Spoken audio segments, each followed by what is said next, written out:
sound, for the silence that allows for my mind to run around with my ear up to the ground. I'm searching to behold the stories that I told when my back is to the world, was smiling when I turn.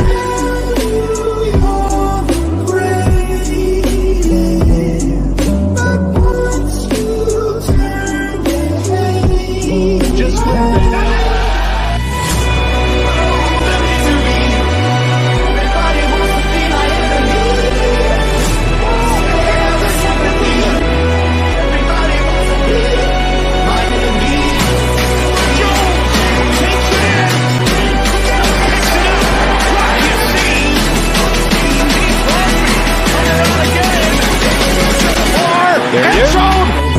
I tried to the top, I've been out of shape, thinking out of box, I'm an astronaut. I'm blasting off the planet, rocking and cause catastrophe, and it matters more because I had it now. I had a problem, I freaking had to go in opposition, kinda shocking, they were ecstatic with decision. I'm automatic, quarterback,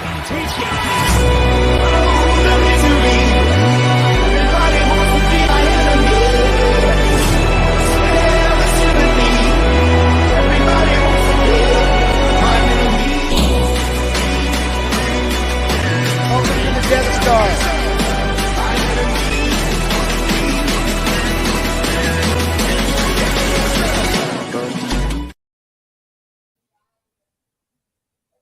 Salute Raider Nation. Welcome back to another episode of Raiders Talk Roundtable Friday nights, man. We're here with Eric, Sergio, Aaron, and William. We're going to have Al and a few other people pop in here tonight. AJ, if you're still out there, you want to pop in, you know where the link's at. You can hop over here too whenever you want. Frickin' outside of that, man, we appreciate all you guys showing up like always. We have a lot of topics to speak on, and I just want to let people know, like I say, the week of the Super Bowl, we're going to start doing our Wednesday show as in a scouting report for people throughout college. We're going to probably get the first top 8 to 10 players, and then after we do that for about 10 weeks, we will do a big board for DSR before the actual draft so we can see where we all project some of the players to be. So, like I say, Wednesdays is going to get a little more exciting. I know we were doing the free agency or the fantasy football. That's over now. So we're going to start projecting on our Wednesday show to go into that type of stuff going into the off season. So you'll get insight on it. We'll show highlights and go from there. Outside of that, like I say, I appreciate all you guys showing up each week. I appreciate all the input you guys put in for DSR. Just like I say, everybody here has their own platforms and social medias or anywhere else, and we all are combined together. So again, we do a great job. Appreciate everybody here. Like I say all the time, without you, there ain't no us, man. So appreciate it. And then to start out the night, we're going to lead off with Eric's topic. Eric's topic here is going to be Richardson with the 7th overall pick. So he's going to come out, give his take like always, and we'll go from there. So Eric's all you, bro. All right, yeah. So there's a lot of rumors going around about Richardson goes at 7. I'm kind of trying to warm to the idea of it, even though like most Florida quarterbacks haven't really panned out besides Cam. You know, he's the only one. Kyle Trask, you see where he's at. He's having to take a snap in Tampa, but if Richardson could come here and be developed, we could have our quarterback of the future. I mean, if these rumors are true, I wouldn't mind it. I wouldn't mind taking like a little unknown prospect. And look at Brock Purdy, Mr. Irrelevant. No one expects what he's doing right now. We could have our version of that if these rumors are true. If these rumors are true of him coming here at 7, I have no issue with it. I mean, if Stroud is gone and all like the big names are gone, I wouldn't mind setting for that. But I'm pretty sure he's on our draft board along with others. But if Ziegler and McDaniels feel that, hey, this is our guy, I'm all for it. So you'd be good with drafting him with our 7th overall pick? I mean, at 7, because we have more of a need. But let's just say we do want him, and let's just say 2nd round he's not there, 3rd round he's not there. I mean, you're gonna have to eventually draft somebody. Would you trade back, or would you take your best player available at 7? That's about it. Richardson's going to be a tough one here because he's Top not 20 top at seven. least. He's not top seven on He's any at least a fucking top day. 20. Not any day. So if you're reaching like on a 7 pick with him, when you have people like Tyrell Williams still sitting there, you're gonna have numerous people sitting there that's way better than him. So, and I'm not saying like better. I will say, like I say, I think Richardson's a good pick for down the road, developmental wise. Um, so if you're saying if we're picking him at 7, are we getting Brady?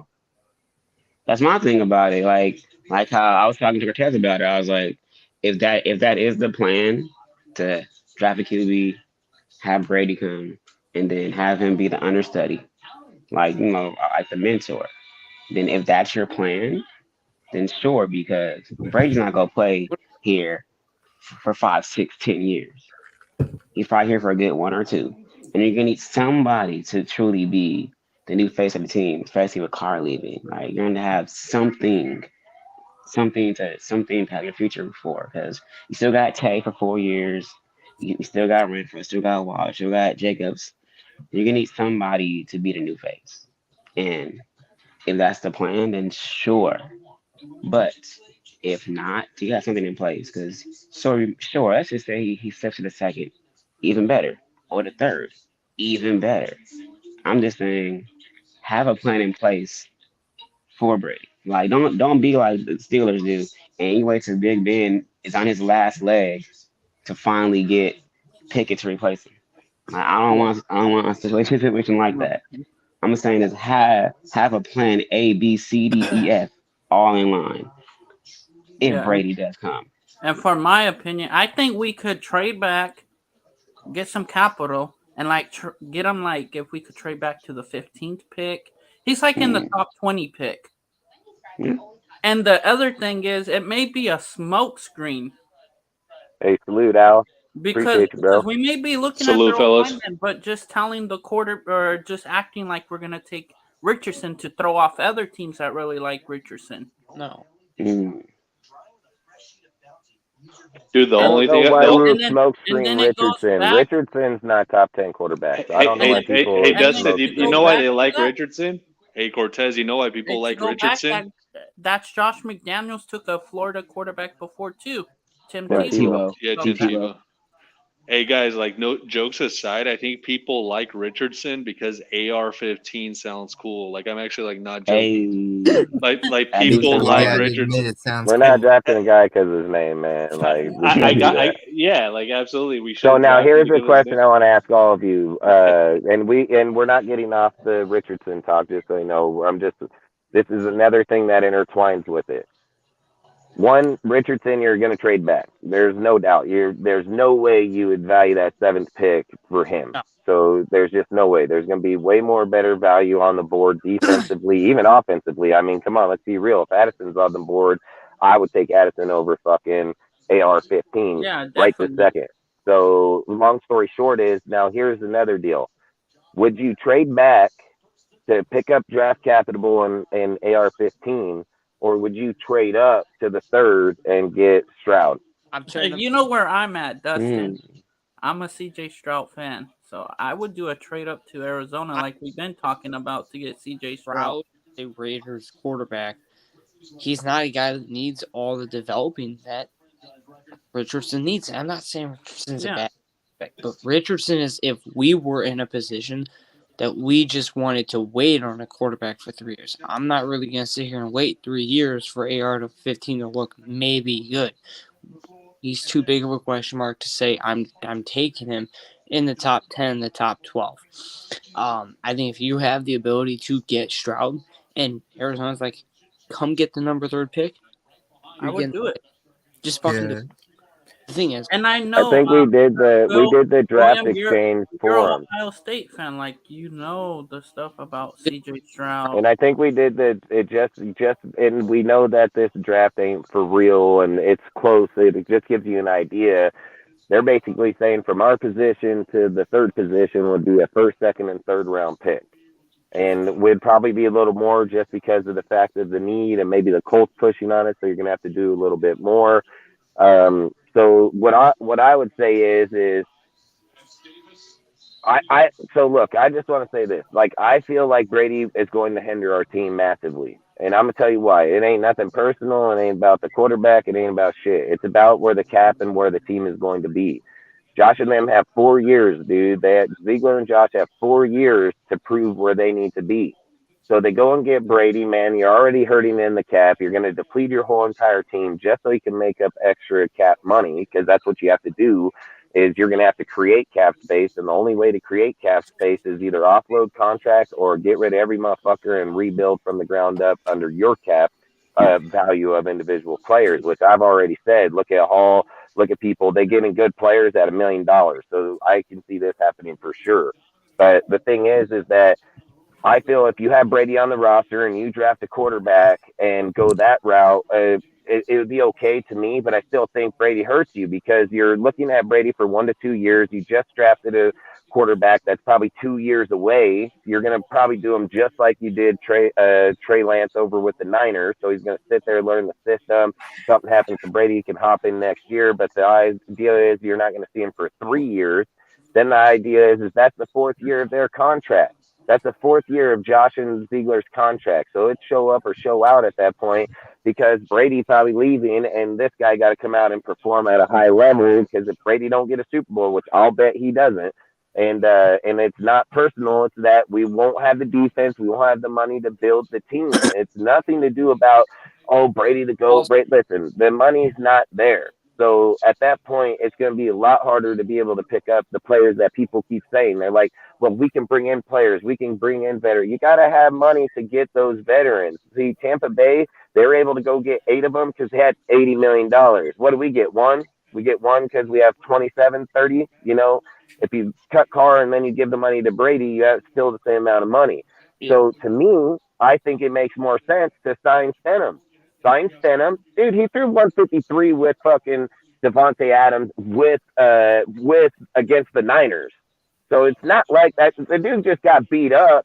When he played the Chiefs, he was just more beat up, like physically, like his body physically beat up, dude. That's something where I've always said I got all the credit in the world from me, because he was tough every week, dude. You never seen that shit on him. It showed up on Stenham in just 2 weeks. So that dude need to work out in the offseason, which need to get a little tougher, stay a little more conditioned inside there, because he said, I've been training like I'm a start. Well, you probably need to train a little harder. So, but and that was a short week, Dustin, if you remember. That was a short week. Yeah, I know it was. I know it was. Yeah. But that's all I'm saying. Carr would have been fine on that short week regardless. So when one person's conditioning for those scenarios and another isn't, that's why those results happen. So in my case, like I've said, if you go with the Stroud pick, dude, you're solidifying.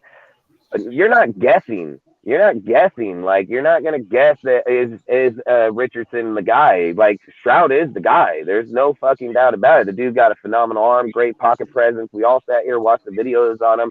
The guy gets bootlegs out. He sees the field very, very well. This guy's next level shit. And if you're looking at a fan base, right, that just got off a car, you're gonna bring in Brady. You're gonna have the same divide all over again. It just literally starts right again. Where if you bring in Stenham, he already has the familiarity with the people. He can come in and produce right away. And then frickin' you keep fucking Stroud in the backfield till the following year.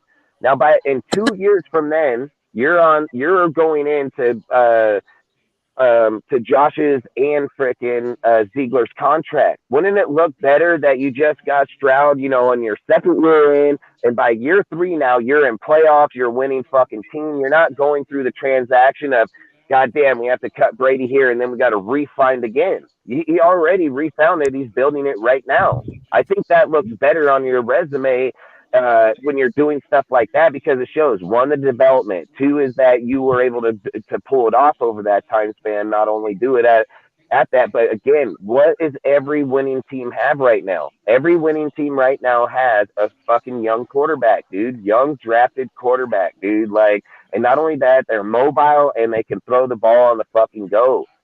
Tom Brady don't do that. Tom Brady don't fix that shit. Stenham's not the answer, but Stenham can be the answer for a year at $7 to $10 million, and then put Stroud back there where he's the future. Now you don't have a divided fan base because everybody don't even know what Stroud can do. And I've said this, if you take Stroud tape and Josh McDaniels tape and put them side by side on monitors and watch the way that Josh McDaniels calls plays and watch the system that fucking Stroud played at Ohio State. Guess what? It's the same fucking system.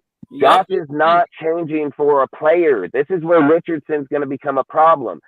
Josh showed you just this year with Derek Carr. He's not changing his system. You either know it or you don't. Get the fuck out of here. Like, that's how he is. Yeah, Gruden was differently. Gruden would show you that, okay, I can adapt to you with my play calling and so on. But he's not. So if you're looking at systematic and somebody that will know, guess Stroud's you don't got to change him. He already knows it. That's him. That he's system. That he's a system dude.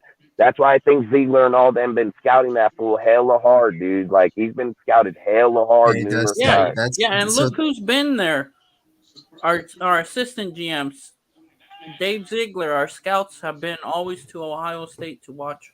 Hey Dustin, that's what I was gonna say about the Anthony Richardson is I'm very high on Richardson. I really like him, but I always kept saying I keep thinking him as a Lamar Jackson because Florida relies way too much on his mobility to the point where it doesn't seem like he needs to throw the ball that much, which is why I think he would struggle with us because McDaniels wants him to like not just run around, but to like throw the ball when he tells him throw the ball. So I think Richardson would need like 2 years in this system to like get it right where he can't just rely on his legs like 90% of the time.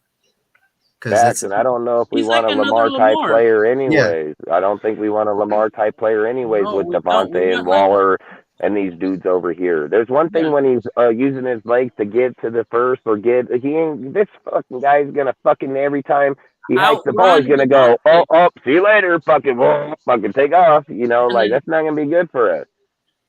And again, Richard, I've said if we trade to the third pick, dude, so what I would do if it's me, I would see if Chicago gets that first off. Because if they do, it's going to be quarterback, 100%. So if I wouldn't go to Chicago, I don't think Stroud is that big of a deal where I would trade that much draft capital where you're looking at 2-3 first-round picks. So I don't know if I'd move to the first. But this is what I would do. If Chicago doesn't get it off, if they can't move the pick because they want too big a haul, they're going defense, 100%. They're not taking quarterback. Then the second pick is going to go to Houston. Houston's taking the quarterback, dude. They're going to take Bryce Young. I'll mark anything. They're going Bryce Young. For sure. Right. That's when it gets dangerous. That's when it gets dangerous is right after that pick because now you have Arizona that's sitting right there. They're going defense. Now, look, Arizona fits perfect with our scheme and what our plan is. The Colts are right behind them. Then you have fucking the Seattle Seahawks, and then is it Detroit and then us? Yeah. Is that how it goes? Yeah. So now you're looking at possibility of two teams right there that could go quarterback, especially if Will Levis is on the board, especially if Stroud's on the board, because Arizona goes defense. What would make sense is to hit up Arizona and tell them, hey, because now listen, I've said this seems like a storybook deal because of the fact that, one, guess who's in the first pick in Chicago, and he has massive connections with Champ Kelly, so we could probably get a deal done, no problem. Then you're going two's not an option. They're not trading out. They're not trading shit. They're staying right there. They're getting their quarterback. 3 is going to be Arizona. Guess what? We just got bigger connections with them now because they just hired the Patriots fucking 4-time Super Bowl winning fucking coach over here or GM. And now he's over here, Titans personnel director, so on. Now he's over here in Arizona as the GM. So I think if we were going to get a trade-off or get something off, we're going to have a better chance with Arizona than the Colts will. Because the Colts will have to jump in front if we're trying. If they know, they're like, well, or they just settle with Will Levis, that would be the ideal deal. So if it's me and I'm Ziegler, and I want to make my shit put presence out there and Raider Nation as an actual good ass GM. Guess what? Everybody talks about, man, Raiders are too scared to make a move. Raiders too scared to move up in the draft and pick a good player. Raiders won't do it. They won't. People keep bringing up Ziegler and the Devontae Adams deal. They say, oh man, Ziegler was afraid that he didn't want to put the first and second. Bullshit. That's a ghost story, bro. That's a ghost story. That fucking guy just putting that shit out there so people look. Because the minute that Derek Carr got that trade up on that board, guess what? That fast. Boom. First, second, gone. You can talk about these ghost story bullshit, but the reality was when the time came, you put those draft picks up and you got him, and he fucking panned out massively. So I think if you're trying to hit a home run with Raider Nation as a building, as an actual fan base together, you need to jump to that third pick. You need to get CJ Stroud, dude, and you need to let people know we just got off a Carr, but now we have a way better quarterback that fix Josh's system.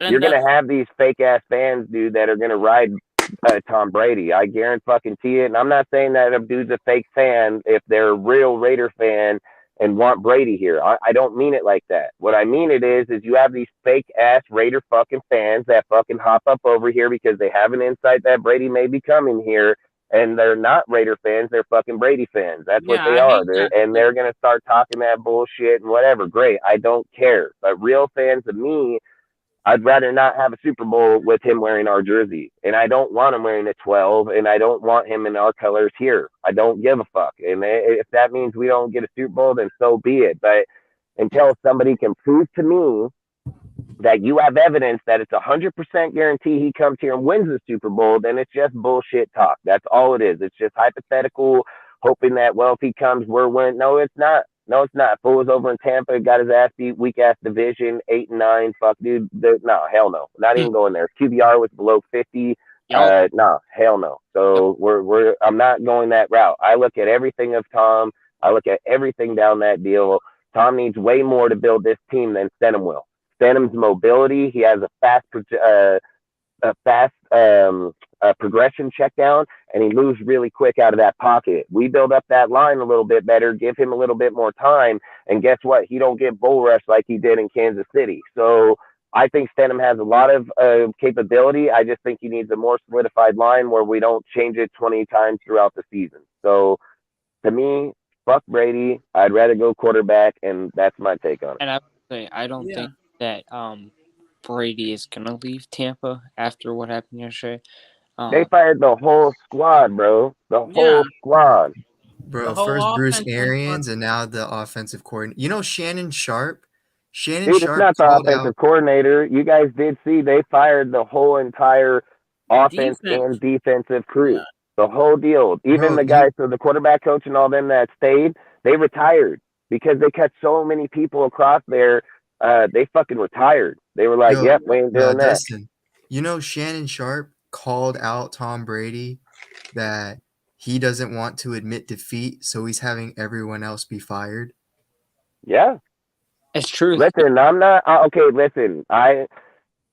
there's things over here that I agree with Tom Brady 100%. One, there's a woman calling the defensive deal. It's one of the first people to ever do it. And another is that I think when you got Todd Bowles and all, you got to have the dudes call their shit, like straight the fuck up. So, and it's nothing against her. I'm not saying nothing bad of those factors. The QB coach wasn't producing. Look at Kyle Trask. It's not Tom Brady that's developing our backup quarterback. There's no fucking way in hell. This dude is greedy. He's greedy as fuck. He ain't helping nobody. And look at Kyle Trask is living proof of it right this second. So what Brady does is give a guy a visual effect that while they're on the field, he can watch him. That's what Brady does. Brady ain't going over that bitch and be like, okay, look at this and check that over there. No, Brady going over there and throwing a tablet down and yelling at his offensive lineman. So for one, I think that it's Josh is going to develop it. But over there, they didn't. They weren't developing. Trask is a good player. They just never developed him, man. Like, I mocked him to that team. I said, man, he'd be the perfect fit to take over Brady when he left, dude. I mocked that fool right to that team, and he fucking just went like he never existed, just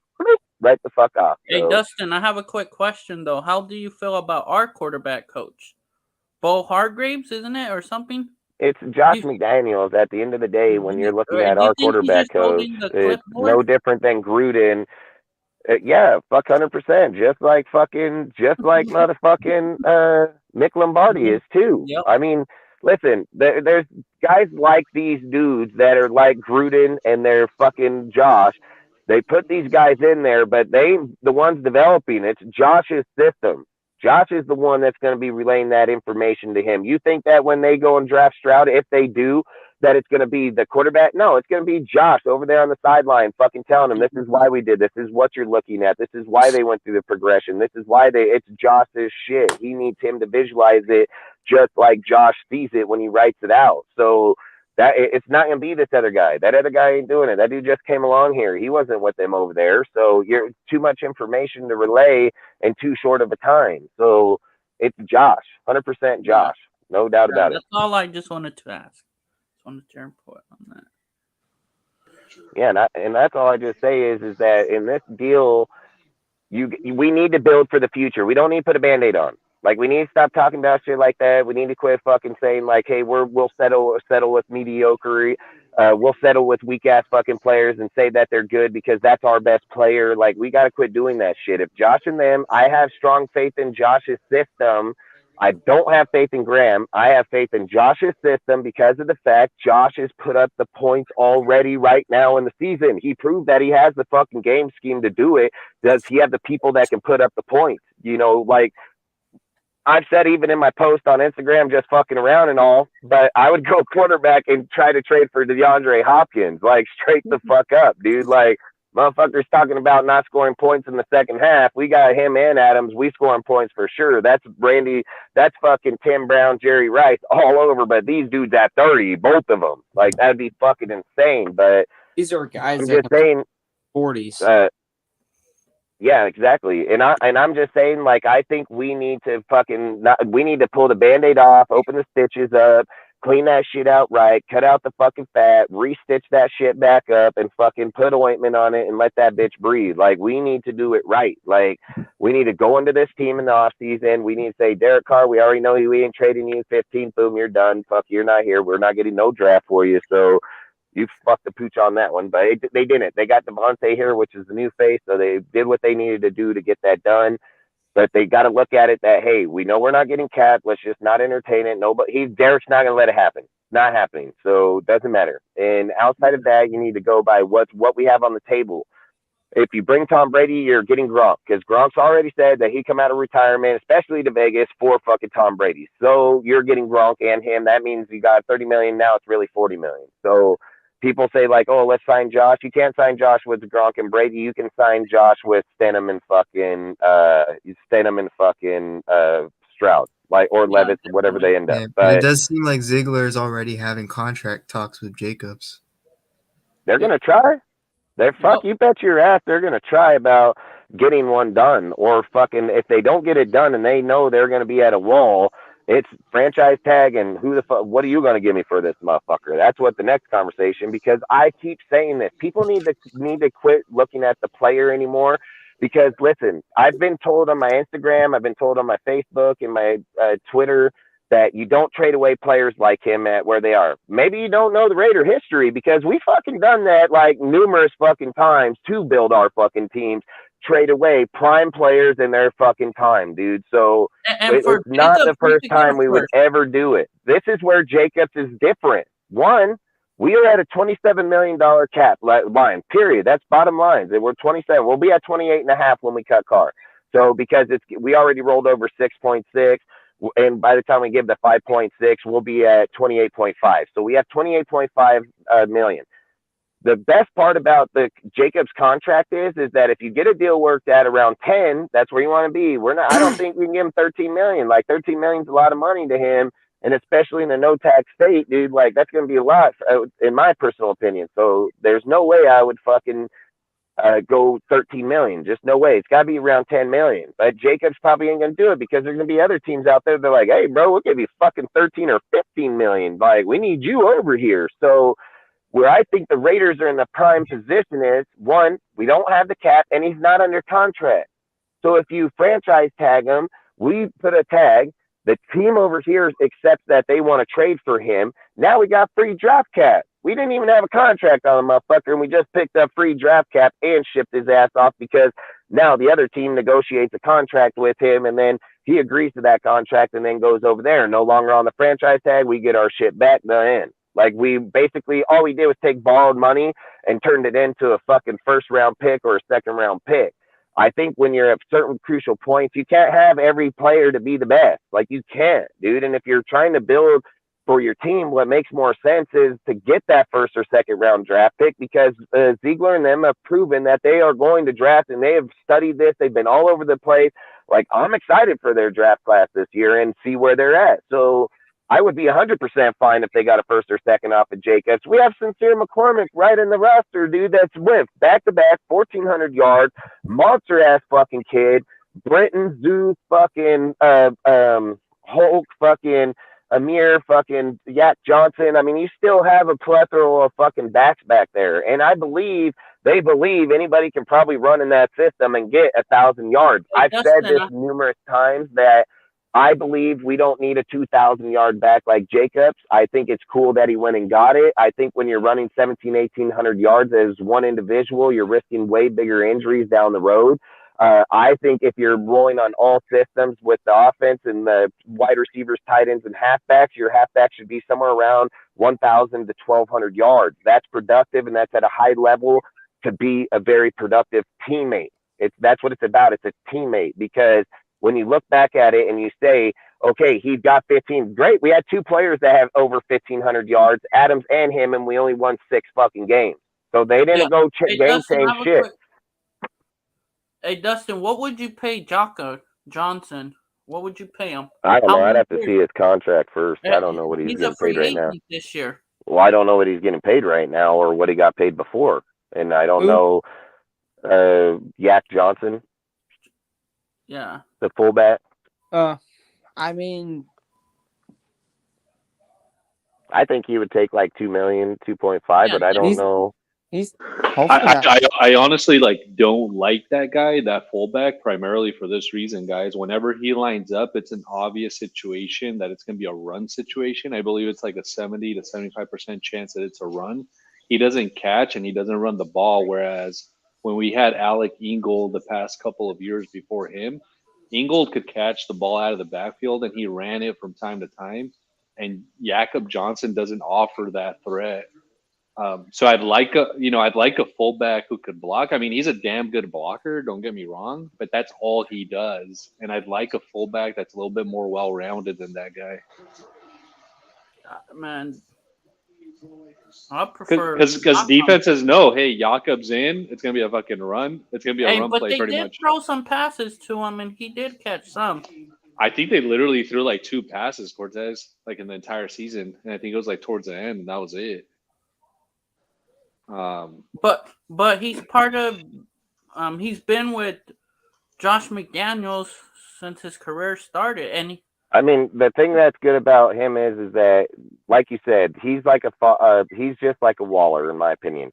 Waller comes to the backfield, fuck 80%, it's a pass, dude. 20% gonna be a run block, so that you can guarantee, you call it as it is. But I believe there's a big difference between Waller and him when you're looking at those two positions. One, Waller can't block, so you have an advantage. Yak's gonna run your ass over. Like he's gonna run your ass the fuck over. So, and he's a big body dude, and like I said, I think that's a big reason Jacobs got fucking 1,500 yards, because look at the Seahawks game. Guess who busted that fucking middle linebacker? It was Yak that fucking smacked that motherfucker. So yeah, I mean, he's 6'3", 255. Dude's a monster fullback. He's a man, bro. Yeah, he's a monster fullback. I just would like him to be more well-rounded, and I don't know if that's something that he could work on in the offseason. Well, you seen at the end of the season, they threw a few more passes to him. They did throw a couple more passes. I think as time will go, they'll get acclimated. I think you got to remember, this is first year. Like, I get what people think, man. I get people think like, man, they changed the coach, they come in, they're redoing this, they're getting these. Like, people got to realize 17 games, that's already scripted from the fucking in the off season. The playbook, everything's scripted in the off season. So when you go into the regular season, it's not like you got fucking 4 playbooks that you're like, well, this one didn't work, let's go to that one. What usually happens is they have, fucking book that's like this damn thick, it's got fucking 1,000 fucking plays in that bitch, probably like 3,000 plays. And then they're sitting here trying to get the best group of those plays, 20, 30 plays. And then they're grouping these motherfuckers to see the best way that they can get the result. So it gets really hard when you're in the middle of the season to just alter massive things. That's why I said with the Greg Olsen, the the Rich Bisaccia. It's like, listen, I get people love Rich Bisaccia. I'd never say shit about him nor nothing bad about him, but that was John Gruden's playbook. That's John Gruden's system. The reason it ran so well and the reason Carr played so well and the reason Greg Olson got as much credit as he did is because that shit was Gruden's. He put it in play. That shit was already in motion. So you don't go into week 5 and be like, yeah, throw his playbook away, let's go. So that's all I say is that if Josh and them get their system to where it's where they're at, that's why I have faith in Stenham. Like, I'm like, dude, Stenham will do it. I think Stenham will do it. Listen, our defense showed up in that game against the Niners. We win that game. Stenham goes out, looks like a real deal. Stenham needs to get a hold and learn how to beat the Chiefs. But that's why I think Stroud could beat the Chiefs, dude. I think he'll go head on with fucking Patrick Mahomes and play him at a very high level. Because he can bootleg, he can get out, he can throw on the run, he can run, and not only can he run, he'll mow your fucking ass over. So I mean, I that's what I think we need, man. You got to think if Sean Payton goes to the Broncos, dude, fucking, you get a new OCs down there in the freaking Chargers. Let's just imagine that they get fucking dude from the Ravens, fucking the OC that just got fired from the Ravens. Very good fucking OC. And what happens? He goes over here to Herbert, dude, and starts out putting in a little bit more run pass plays. What he just did with fucking Lamar, he's doing it with a quarterback that can dot your ass downfield. He becomes way more dangerous, dude. Like, I believe Tom Brady in this division gonna get snuffed the fuck out, bro. Like, in my honest to God opinion, like, he don't have the mobility. He don't have the opening up the play. He showed you in Tampa that he can no longer carry the team on his back and win games, dude. Like, he showed you this bitch will overthrow players and he ain't the same dude no more. And he's not getting off on people to get him out and open. Go watch video on Stroud. Stroud be over here under pressure in the backfield, fucking bootlegging out. See his receiver out here and he motions that fool to the right while he's got goddamn fucking edge dude on him. Boots out, fucking and around, and dots that fool 60 yards downfield right in his chest for a touchdown. Like, that's the shit you need. You need a guy that identifies in the outfield, still motions off, taking his play style skill into play at that point, moving up out of the field and still dotting them with dude on him. Like, that is phenomenal talent, and that's what we need. And that's why I keep getting tired of this shit where people are like, well, he's from, I don't give a fuck what school he's from. It's the goddamn head coach's job, the offensive coordinator, the QB coach, to make sure this motherfucker fits in your system to win, dude. Like, that's what you need to do. It's not, that's why I think Josh's shit is flawed. But like I've said, I've watched a lot of tape on him. I've watched a lot of Josh McDaniels tape. He's the same dude. He's Josh's system. Like, when people say system, he's system. 100%. He runs same shit. He does the same exact stuff. Phenomenal player. I mean, we're going to watch tape on this dude. And just so people know, YouTube will fucking block the channel when we do show highlights. So the people that are in here, so if we're all in here, 20 people deep and we're showing highlights, all of us can still watch the highlight reel. The YouTube, all it does is it blocks it and doesn't allow anybody to join. So, like, say you weren't on the channel first and you came across ours and you tried to click on the link, it's going to say that the link's been dismembered. But it hasn't. It's not dismembered. Whenever we turn off the highlights and whenever we turn the highlights back off, it reopens back up the fucking channel. But when we show the highlights, it will block the channel for that time span that it's on the But I'm happy that it happened to us before, though, and we know what will happen when we do it before. It was a good thing. And now we can tell everybody. Now, hey, look, I just put my 2 cents in, man. I do rant a lot on shit, but I just want people... We need to start looking at it as an actual franchise again. We need to start looking at it what's for the best option for a franchise. And you can't just look at a person's name anymore. People's names get people's emotions, and that shit gets caught up. When it's a business out there, they're getting millions of fucking dollars. When it's their time to go, regardless of who the motherfucker is, they're gone. They don't own the franchise, the owners do. They're the ones that own it. So they're the ones that ain't going nowhere for the most part. So I think when you're looking at a team as a whole that you're saying like, hey, we need to rebuild. We need to fucking do this. We need to have a defense. Sometimes you got to give up key players to get to that point. Now, John, I agree with you here. I agree. I would rather trade Waller than Jacobs. And 13 million. Either way, I don't really give a fuck. But I would rather have Jacobs than Waller. So I would trade Waller. There's no fucking doubt. I would trade Waller to keep Jacobs, like, if that's what we had to do.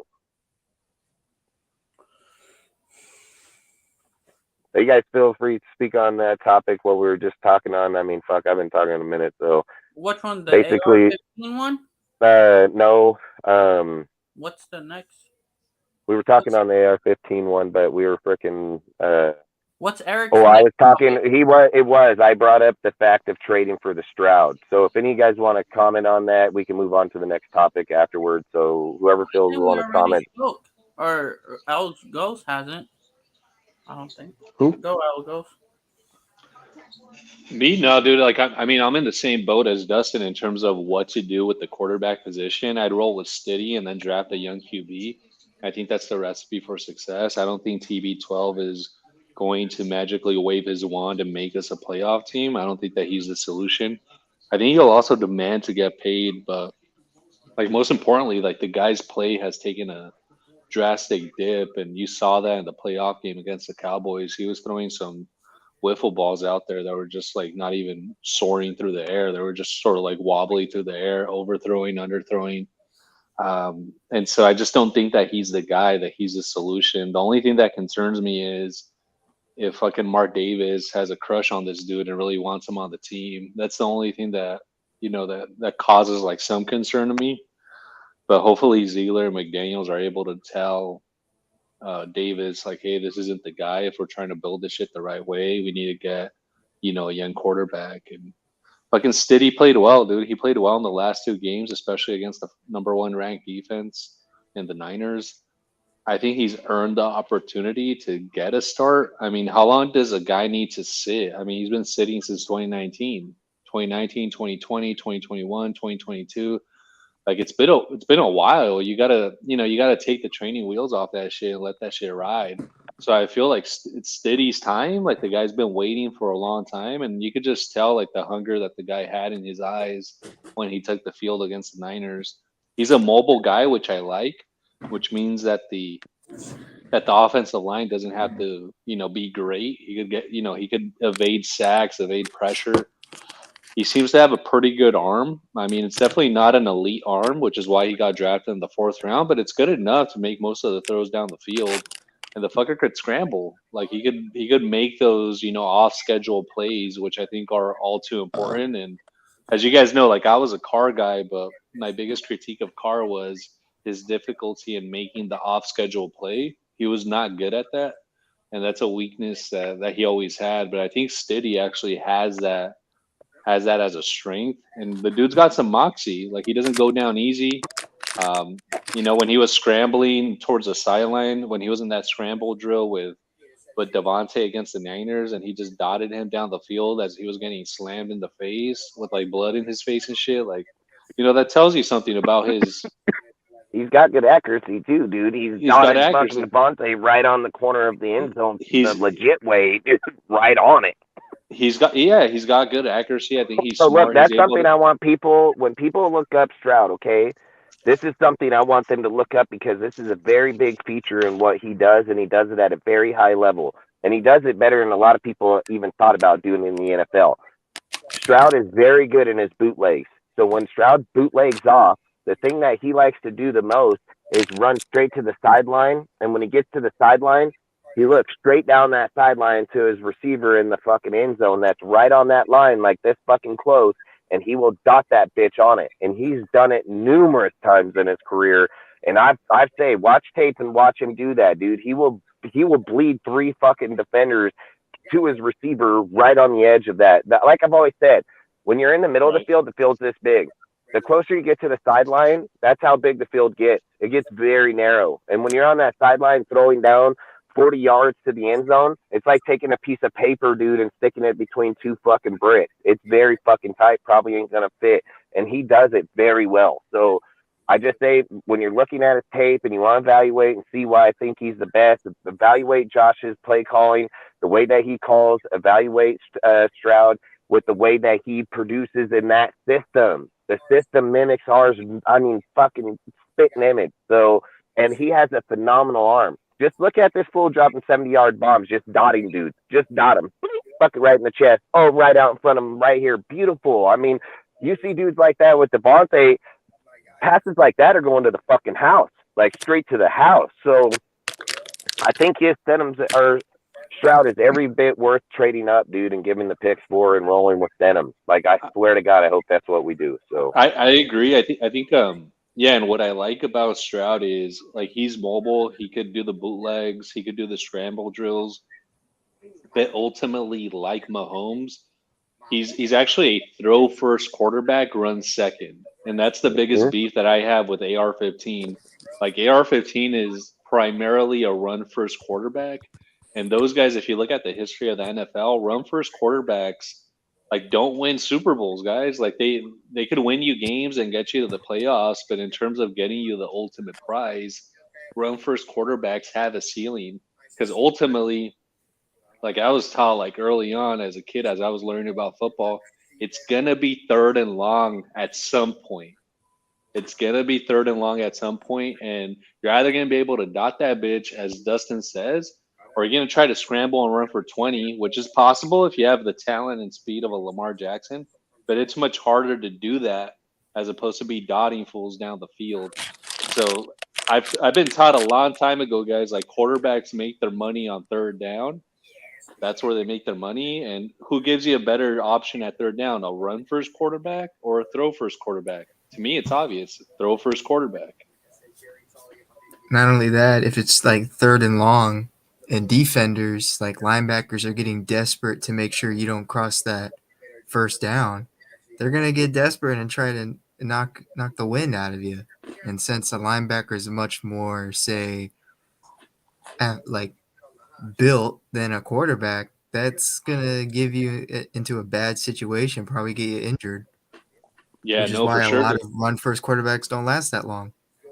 Even look at Mahomes, guys. Like Mahomes is really a throw first, run second quarterback. Like he does that scramble drill after his first and second read That isn't dude there. waits until he's like an inch away from the line of scrimmage. Exactly. But he does like Rodgers, Steve Young, Joe Montana, and the Bill Walsh system. That's what that shit was meant to do. That's why that shit works so well in there, and that's why Stroud's in that same in the same exact group as they are. Because go watch the thing that in Bill Walsh's system when he had the Joe Montana, Steve Young, and Aaron Rodgers mimics it very well. Patrick Mahomes does it very well, and Stroud will do it very well because he already does it there. Where when you bootleg, so listen, there's a difference where listen, Richardson, there's nothing Stroud can't do, Richardson can do, and there ain't nothing. Maybe I said that wrong. There's nothing that Richardson can do that Stroud can't. Okay, so that's all I'm saying. The difference is Stroud will try to extend the play in the pass first, then he can take off running. Richardson's gonna fucking be like pull the ball down, take off like Lamar, like straight the fuck up. He ain't Lamar, so I don't even want to say that, but he's gonna run. Where what Stroud's gonna do is Stroud's gonna be in the pocket. He's looked through his progressions. He sees the dude coming up. He's gonna bootleg out here where he knows he has the open field. He's still evaluating his players there, and if he can't get a guy to move in or move out, he's gonna take off for the deal. There's a difference. He's trying to extend the play before he just takes off because he knows he has more value with the receiver downfield that sucks in because he may be pulling out. There's a huge difference in there, dude. Like he has that three play tangible in just one setting. He has the throw, the where in the pocket, the bootleg out, and the fucking option to still throw or fucking run. Like that's dangerous as fuck, dude. You're not manipulated. You don't become predictable where like Carr. Oh, Carr got out. Is he gonna? Yeah, Carr's gonna look, and if he doesn't, he's gonna throw it out of bounds. Everybody knows that. Everybody knows what Carr gonna fucking do. He's gonna throw a bitch out of bounds, or he's gonna run right out of bounds after he ran across the field for 20 yards in a straight line. But Stroud ain't gonna do that shit. Go look at the Georgia highlight where Stroud, Jalen Carter breaks through the line coming at him at a dead fucking run. Stroud just sitting there, boom, boom, and then he just twirls that motherfucker, just fucking right to the side, boom, fucking right on by. Like that fool got great fuck. There's a reason he only gets sacked 12.4% of the time in the pocket, 12.7, 12.4, 12.4% of the time in the pocket. Like there's a reason that shit happens. So I just say that fucking for me, I think Stroud is a huge fucking add to our team, like huge add to it. So I would go it. And like I said, I wouldn't be afraid to roll with fucking Stenham. I think Stenham deserves 1 year. I mean, what's the worst happens? We get the first overall draft. Now we get Caleb or fucking Drake and we trade Stroud. Like, I mean, I'm not really worried. I mean, fuck, we're gonna have plenty to work off. So, yeah, again, I mean, I just don't get it. Like Dustin, if we're looking for a teacher, right? Because that's what I hear. We're looking for a teacher to teach the young quarterback the system. You have the teacher in Stidham already. The dude's been there since 2019, learning the terminology, Hey, there's a learning the reason that checks, they traded for him in the first place. right? and Learning the checks, the let's be honest. protections. He's there. Who's gonna teach it better? Is it gonna be Brady or is it gonna be Stenham? It's gonna be Stenham because he already came here and had to teach it with Carr, everybody else. Brady don't want to teach nobody. Like the motherfucker ain't going to go over to Pick and be like, yeah, let me teach you everything I know. You know, unless he's just at that point where he's like, fuck, I'm out of here after I'm done here. And he's like, I do want to help you now. Like that. And believe me, if it's CJ Stroud, he may fucking help him for sure. You know what I mean? So I don't know, man. Like I said, I don't think it's logic to have Brady. Like, I don't care what anybody says. I think we'd have a better chance winning with Stroud and really revamping the defense with $47 million. Like, not fucking 20. Like, not 20. Because by the time you re-sign other players, everything, like, the cap is going to be going up, dude. Like, there's no way around it. So, there's no way around it. And I keep thinking about this. So, I keep thinking about this hella. Because after he said the Waller comment, right? That trade Waller, not Jacobs type deal. I would almost have to go against it. I would probably say trade or get rid of fucking Jacobs just because I have a lot of faith in Sincere McCormick, dude. Like that dude, he wasn't like Josh. Josh came from, people got to remember, Josh didn't get a lot of snaps in college to begin with. He was sitting behind two phenomenal backs at the time over there. And one of them, Najee Harris, that's in fucking Pittsburgh. So he wasn't like this fool was just the main workhorse over there. He had the tangibles. Mike Mayock said it. He had less miles on him. But when we're looking at Sincere, he's the workhorse. That motherfucker got that because he fucking went and got it. He got that shit. And he did it in back-to-back years, dude. So I would have no issue switching off the guy. I'll tell you right now. Like, I really, dude, look, Bolden ran for 15, 20-yard plays against the Niners when fucking Jacobs went out of that deal. Earlier in the season when he did, our halfback were still moving the ball. I believe if they're sitting down, I believe when they sit down at the table and they say, okay, Josh Jacobs in this system versus Bolden, right? Let's just say I'm going to use Bolden. I like Bolden. Let's say that when they put pen to paper down on the table, they say Josh Jacobs in this system runs for 10 yards and he's getting 2 yards after the hit, right? So then they look to Bolden and they're like, okay, maybe you don't get after the hit, but you're still picking up 8 fucking yards in the first possession of the play. So what the fuck does it matter? Like, what's it matter? Yeah, we don't get that excessive push for that 1-2 yards, but 8 fucking yards is still pretty goddamn good. Like, so I don't think when you're looking at those type of tangibles, I think you're able to say Jacobs gets the yards after the hit. He breaks the tackle. Like, that's what he gives the advantage for. And I'm just saying this next guy doesn't, and I'm saying Britton Brown can, but I'm just gonna say that he doesn't. You're just looking at 2 yards less per play, 8 and 10. I mean, that's still, I think you can be like, okay, I don't got to pay this dude $13 million or $15 million, and I get it. People want him. I'm not saying I don't. He's one of my favorite fucking players too. The difference is where I'm sitting here being a real fan, a real person in a real system would say, if you want to build the defense that every person been crying about, there's only one way to get to that point, and it's to have capital and high areas to be able to put solidified key people in those spots. That's all I'm saying. Can you sacrifice one dude over here that already got 8 of them? Or what is it, like fucking 4? So can you give 4? Max is the only guy on this side. Max the only motherfucker on that side. Can we give him one more guy? Can we give him a little help? Do we sacrifice one dude here to make him better over there? Like, those are things people got to look at. They're far weighed out on one side than the other. I think you solidify like key piece younger players that are max capability, cornerback, free safety. I said this even about New England with Devin McCourty. I mean, there's a reason that dude's up there and been there the whole entire time. He knows that shit. He knows that system. Like, I feel like he's the captain of that shit. Like, but long story short, I'm just saying, like, I think we need to, if we're going to build right, you know, like sometimes you can't, it ain't Madden. We can't just be like, well, he's got good trade value. Fuck, see what you can get. That's all I'm saying. So, and we can move on to the next deal. I'll gap on this shit forever. You want to do your other topic real quick, Eric? I think it was. It was prospects to look out for, but that was more of like a open, more of like an open discussion for everybody. Yeah.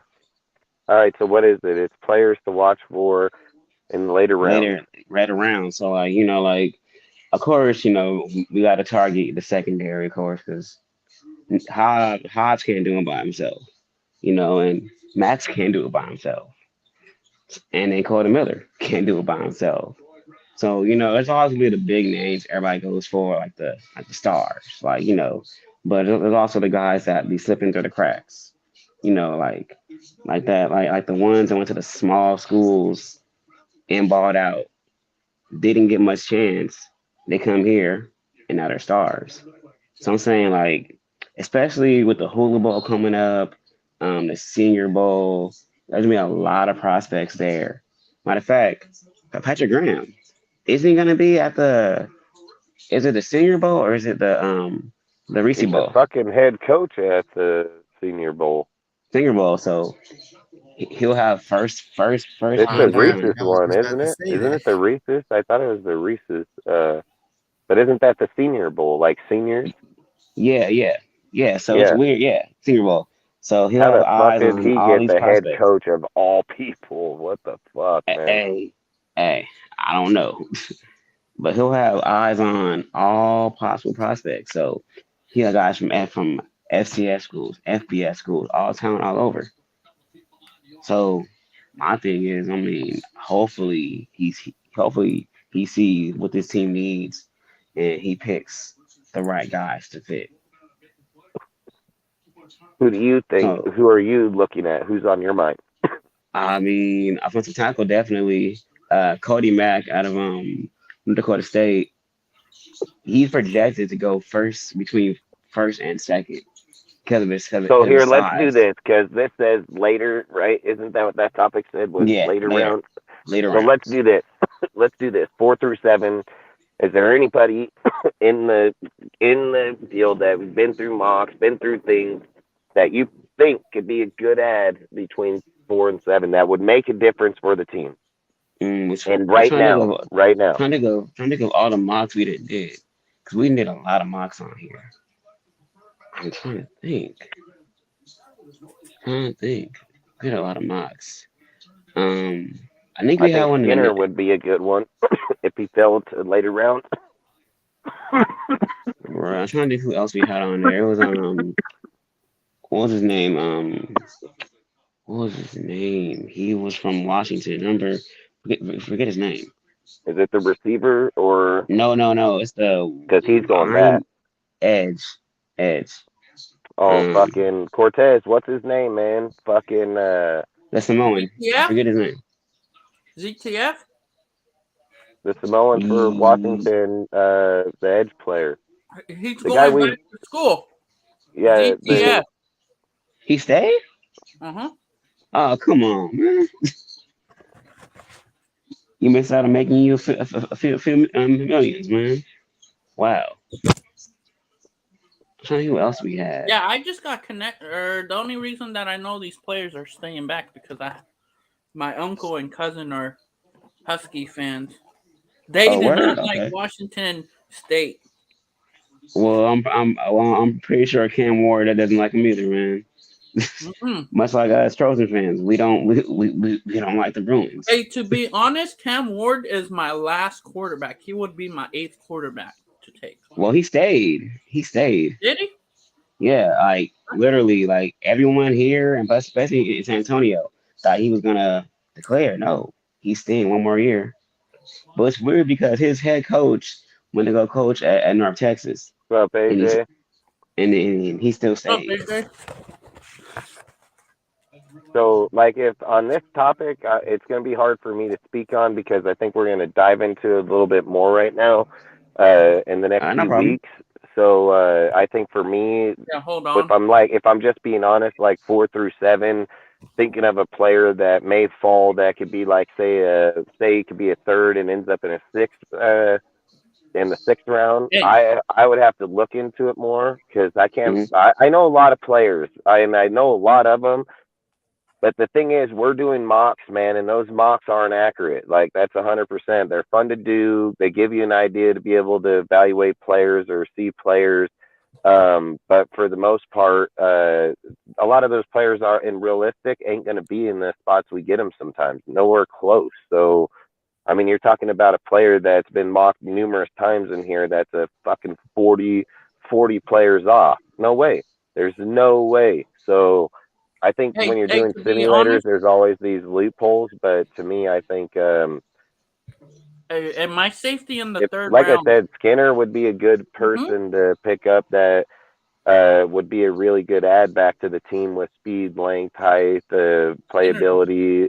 I've said he would be a good one for me. And my favorite player, I don't like Mort. And my favorite player in the later rounds, he's a corner. And like Al goes, I know you don't like the player because of his height, but he reminds me as a Tariq Woolen type of player. He's 6'4".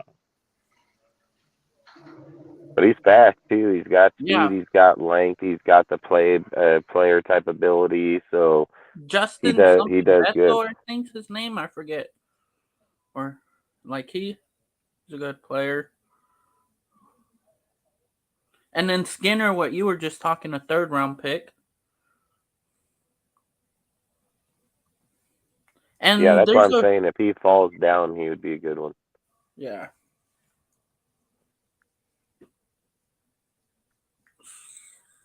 You want to speak on it, AJ? I seen that you were saying that you had some names for this. Oh, yeah. I actually had my mic, like my computer mic, muted, but I have a couple guys. I'd say number one, I'd say Jack Campbell out of Iowa. That's one of my favorite, like middle round, like linebackers. He balled out in the bowl game. I think he got player of the game for the bowl game that Iowa had, and I'm pretty high on him, honestly, coming from linebacker. Another one I'd say Nick Hampton out of App State. I'd love for him to like pair off the edge. I feel like he'll be able to learn a lot with the guys that we have, especially like with that defensive line locker room. I'd say another name I've been high on. I was happy because I saw that he was marked in the top 10 from an info.com mock. I'd say Lucas Van Ness from Iowa as well. I'd say if we could get him in like the late second, that would be a steal. Because he has great pass rushing skill even from the defensive tackle spot. Yeah.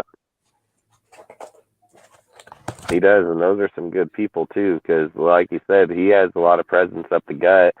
And I kind of believe, like, if you were able – so, like, if we were to go into the draft and get another player like that, that would actually allow us to be able to move off of, like, Pecco, Belide Nickel, somebody of those factor – that would give us free up more money because, like I said, if you keep with the players you have, you're going to want Neil Farrell to start. He has he has the ability. He's a really good player. I think for sure he's going to be good down there, to begin with. But I think if you get a guy like you're saying like that has that pass rush ability from the inside like that's a lot. That's a lot, and that presence ain't been felt here for a long time. So I like Pecco and Tillery. I like Pecco, Tillery, and freaking Billings. Billings, Belide, Nichols. But I think if you can do that, like I said, you can move on from Belide. You got the pass rush ability, what you were trying to get from Belide. That's why you got him, because he plays NT, DT. So when you can do that with this guy, he can do the same thing paired up with Neil. Oh boy, that'd be dangerous. Yeah, but honestly, I have one more mention to say, like one more player I want to say, but from the quarterback spot, I know he's not talked about a lot, but I feel like he's one of the most slept on QBs in this class. I'd say Jaron Hall at BYU, if I'm being honest. I'd say even though he's up there in age, you get me, he's going to be 25 by the draft. He's my sixth best quarterback. Oh, he's 6 on your board? Yeah, definitely. I have CJ Stroud to 1. 2 is what do you have, Bryce Will Levis. Oh, Levis. I don't have Bryce on any on mine. Bryce ain't that type of quarterback I like. Okay. Wow. 3. Hey, I wouldn't put him on mine either because I'll tell you, like, it would be a Hooker or a Richardson. I'd say probably Richardson. Richardson, then Hooker. Mm-hmm. And then I have Spencer Bennett. That high? I'm surprised. No. He is pretty good. What He's like from my sixth. I wouldn't even Georgia? see him go to BYU like 6, quarterback may be 7, my if not eighth. I see him undrafted. like the 6th or 7th round. Yeah, but I don't know. I just have my type of quarterbacks that I. No, it's good though. It's good though. Yeah, and I forgot about BYU's quarterback. He's so look, the reason I say I don't put Bryce on there is one, he's going to go to the Texans right away, so it's not even an option to us. So, but two, I don't think Bryce is the quarterback franchise for us. No way. He's a smaller type player, skinny, fragile dude. He can get fucking knocked, dude, and be done. Kyler Murray, all these guys. Like, the thing I love about Stroud is he has build behind him. And what I've always said, when you have players that run away from contact, they're usually the ones that end up getting hurt. It's when the player that conditions for contact, he's the one that ends up staying healthier longer because he's built to take that. That's where Stroud is. Stroud's built to take that shit. He's not gonna try. Stroud ain't gonna run away from you. Stroud's gonna come back and get your ass. So I think when you're looking at Bryce is gonna run. He don't have choice. He'd be like, he's gonna run like a bitch, like straight up. He'd be like, get the fuck up out. I feel like if you get him like Carr, where he's gonna run to the sideline and fucking go out of bounds or something. But I mean, I'm not saying he would. He's a good quarterback. He's good and he's very athletic, so he will run the ball. Don't get me wrong. He runs the ball. I get that, dude. I've heard people compare him to Steve Young. No fucking way for me, but whatever. I think he's good, but I'm telling you right now, if they're both on the board, I'm taking CJ. I've been great at calling quarterbacks, dude. I mean, I'm picking fucking CJ all day, dude. Like, no doubt. And then one of my quarterbacks. Look at the Georgia game, dude. That Georgia game should speak in that volume where he went in there and fucking 1 point off and competed at a very high level when other people were just getting dogged on. He got dogged on earlier in the season, but still came back up against them and fucking closed. I mean, that shit matters. And that shit matters at the end of the season, especially when you're going back to back, a team that's got a very dominant fucking team over there, dude, in Georgia. I'm just gonna say, TCU got the shit kicked out of him. And my other favorite quarterback, he's not even coming out this year. He stayed back 1 year. That's Penix from Washington. Did he say, Richard, did you really say Spencer Bennett's going to go in the second round, bro?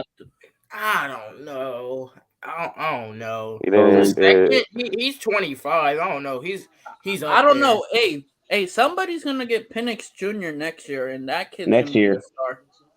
Yes. Hey guys, who was that? Remember that kick returner / punt returner that Ozzy was suggesting? Like the 5'6" guy. What's his name? Hunter or some shit. Hunter. I thought it started with an R, like his last name. I forget.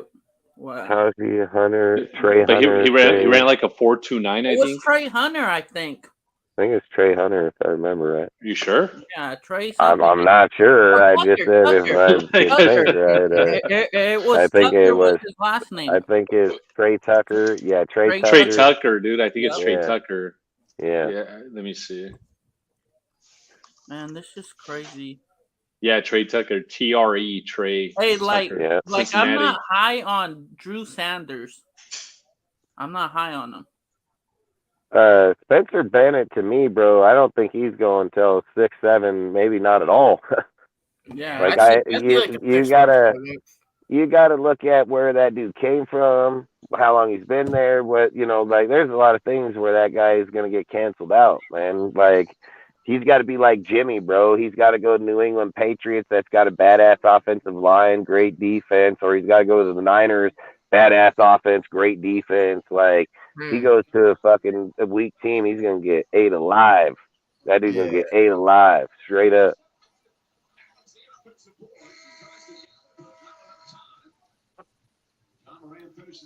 He said Spencer.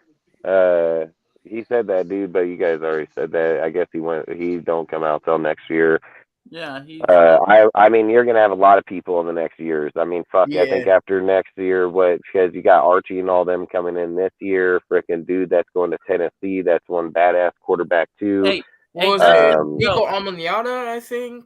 Yeah, that fucking guy is ruthless. Yeah, he's worth $7 million. He's worth $7 million already, dude. Man. Hey, and they claim him to be better than Archie. Fresno State, this is the first quarterback to come out of school. He already graduated from school at 17.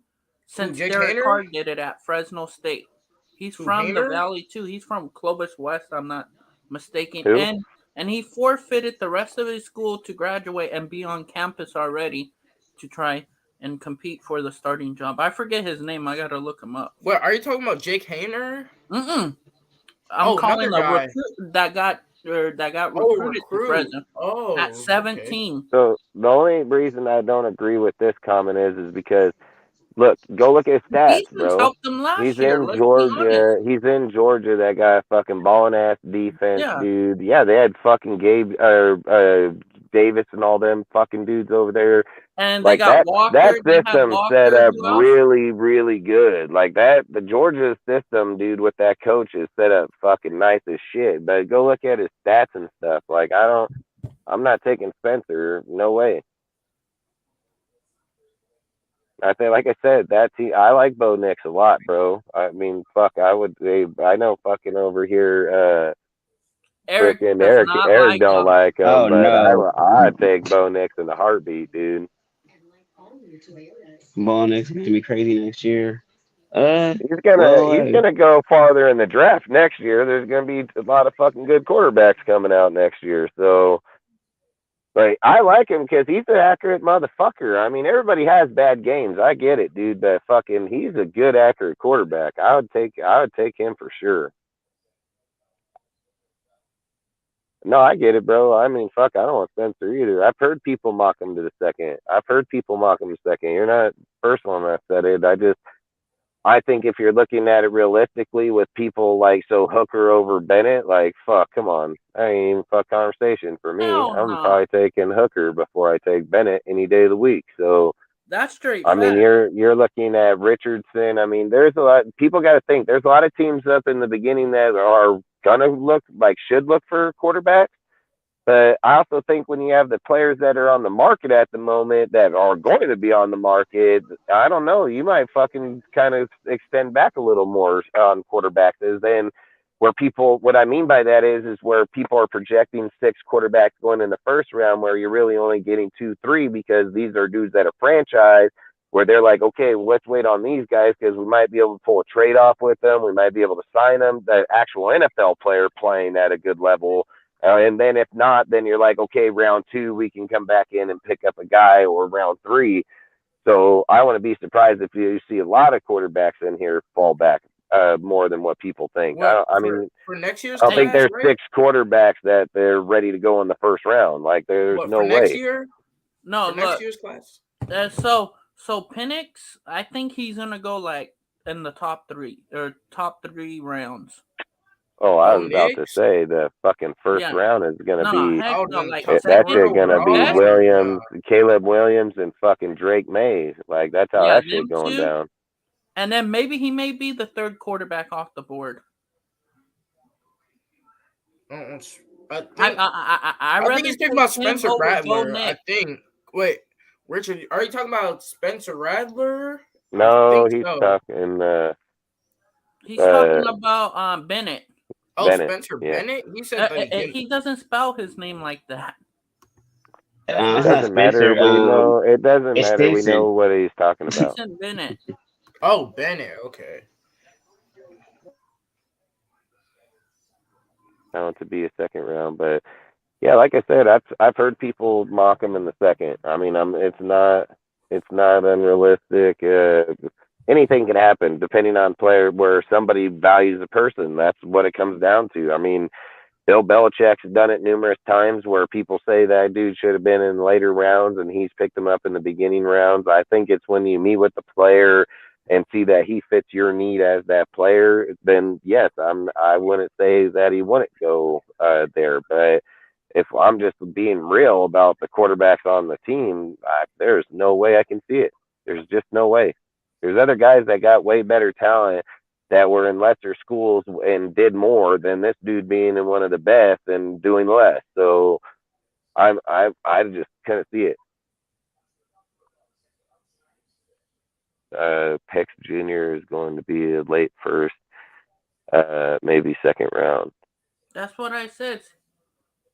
Yeah, that would be. I mean, yeah, Seattle probably would. Seattle, like that's they where probably what do they got the Broncos fucking draft picks? So they probably will for sure. Fuck. Hey, do they have their draft pick next year too, or was it just last year and this year? I have no idea, frickin' in that comment. I know it was it next year's too, I think. Because they just got Russell this year. I think they gave up 2 or 3 first round picks. So I think 2 or 3 first round picks. The Denver Broncos. I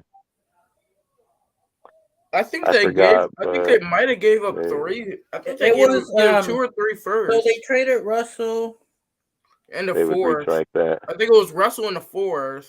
And then they got Shelby Harris. No, what was the pick? What's the picks? I think they got pick 3. I think it's a top 5 pick that they got. They have Denver. So listen, hold on. As well as what are the draft picks for this next coming? They got their first this year, so their first pick right up here in top 5. And their second. It is 5. It is and 5. Their second. And their second this year. But what's next year? 3 first round picks. That's what I thought. I thought it was 3 first round picks, dude. Hold on, I'm gonna drop everything because I know they gave up. Let me see. They gave up. I'm just gonna drop it. I'm gonna drop it in the private chat. Yeah. Just drop it and then. Where is it? But what is it? Tell us. It? All right. So let me see. They got Drew Lock, Shelby Harris, Noah Fant, a 2022 first, 2022 second, 2022 fifth, and then for 2023 they got a first and a second. See? For Russell Wilson in the 4th. Seattle be right back there again. Man.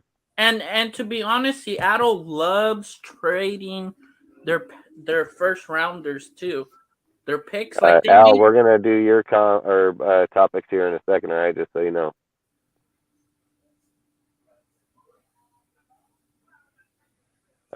What he said players to watch out for was going to be Eric there.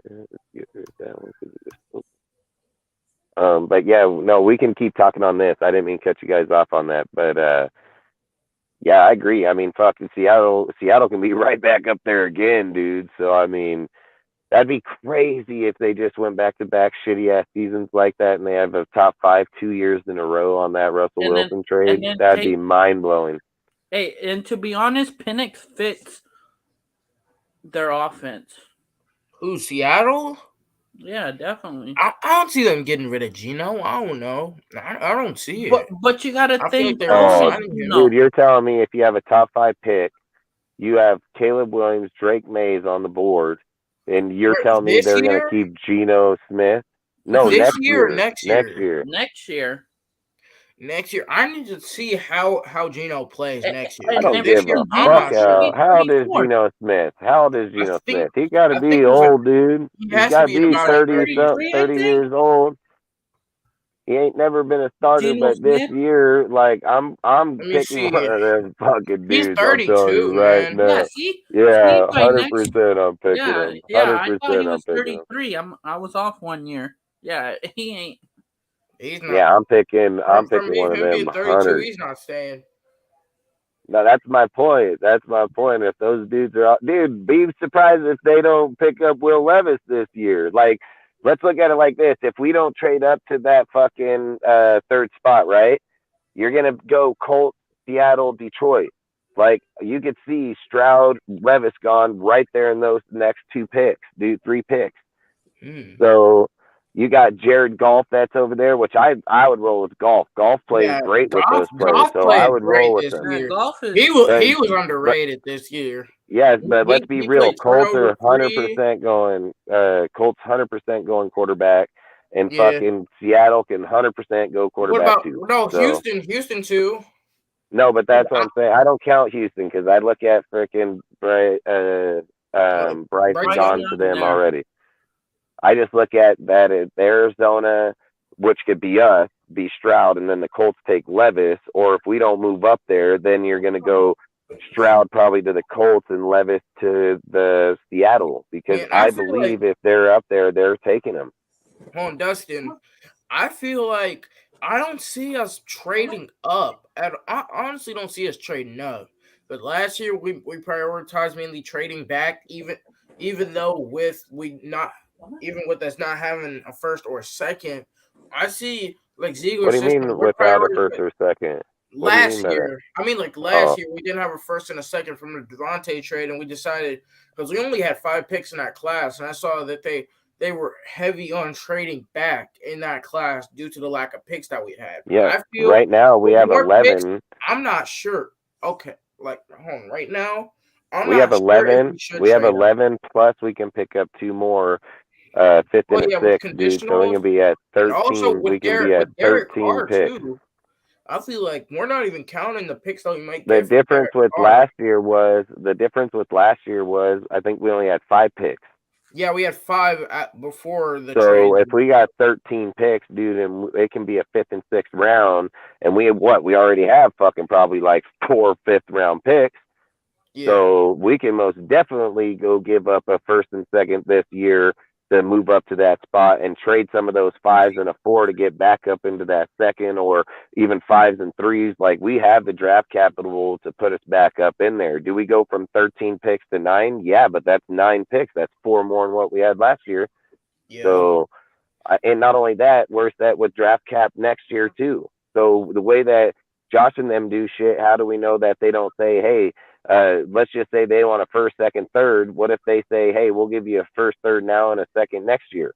You know, like, what if they do stuff like that where they're breaking it up? And again, they have ties with that GM now. So I don't think it's going to be, like, look, you got to think they're going new coach over there. They're going to be in a building mode. Kyler's coming off ACL. I think if they can acquire draft capital, I think they would take it. They need to start building for depth for shit, dude. I mean, you just lost JJ Watt. You got a lot of things in there. So I mean, it can be you can most definitely, and they win, because look, I've said this. If we trade to the 3, right, they're going defense. We go quarterback, Colts go quarterback, frickin' Seattle, they go defense. Detroit probably goes offense again.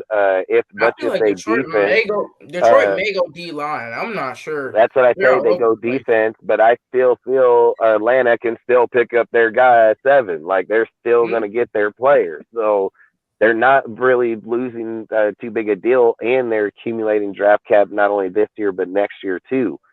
I'm telling you, I have a feeling bigger and shit, man. Like, I've said it in our Wednesday show. I'm gonna say it on this show too.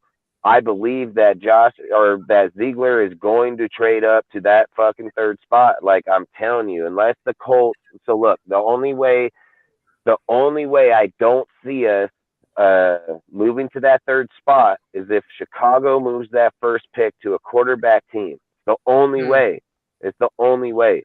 Because then we're moving up to that 3rd spot for Will Levis. I don't know if you're risking your franchise on Will Levis, dude. Like, I get that he's a good quarterback, and so I'm not. There's a difference between Stroud and Levis by a mile. So I would do it for Stroud. I'm not doing it for Levis. And they've been to few games, dude. They've had Champ there. They've had fucking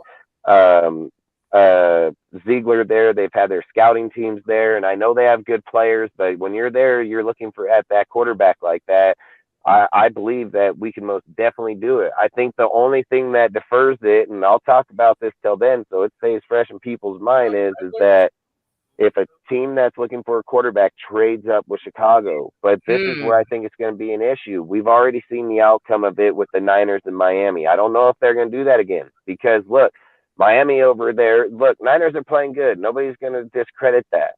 But Miami got Tyreek Hill, Waddle, and fucking Bradley Chubb out of those 3 first picks. I don't think people want to go do that shit, you know. So I think it's going to be where a team at 4, let's just say the Colts are like, man, we trade up there, we're giving up 2-3 first-round picks. Where if we just stay here, we may end up with Levis. Like, unless they believe Stroud is that dude or Bryce is that dude, I just don't see a team doing that. And you're only going to, I think your only option, like the only bidder that I think would move up there, in just my personal opinion, I mean, I would say 2. So there may be 2 teams that would be maybe give the haul. Is going to be fucking the Colts for 1, or Carolina would be the second, I think. I don't know if we would give up that much. So I think Carolina, their quarterback need, but again, they may get Carr. That's what I'm saying. A lot of that shit's going to matter from in time to here to there. But if I was just picking that Carolina already got a quarterback, I think Colts are the only team that would look to go up there. And then put brakes. All right. Yeah, Queenie's just laying here. That's all I think. Frickin' Al, you there? Oh yeah, and I have the peroxide inside the linen closet. Where did Sergio Longstead be back?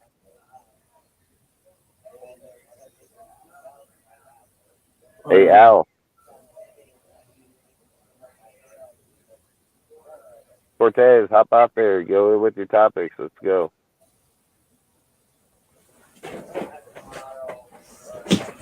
Says the Raiders. Yeah. Cortez.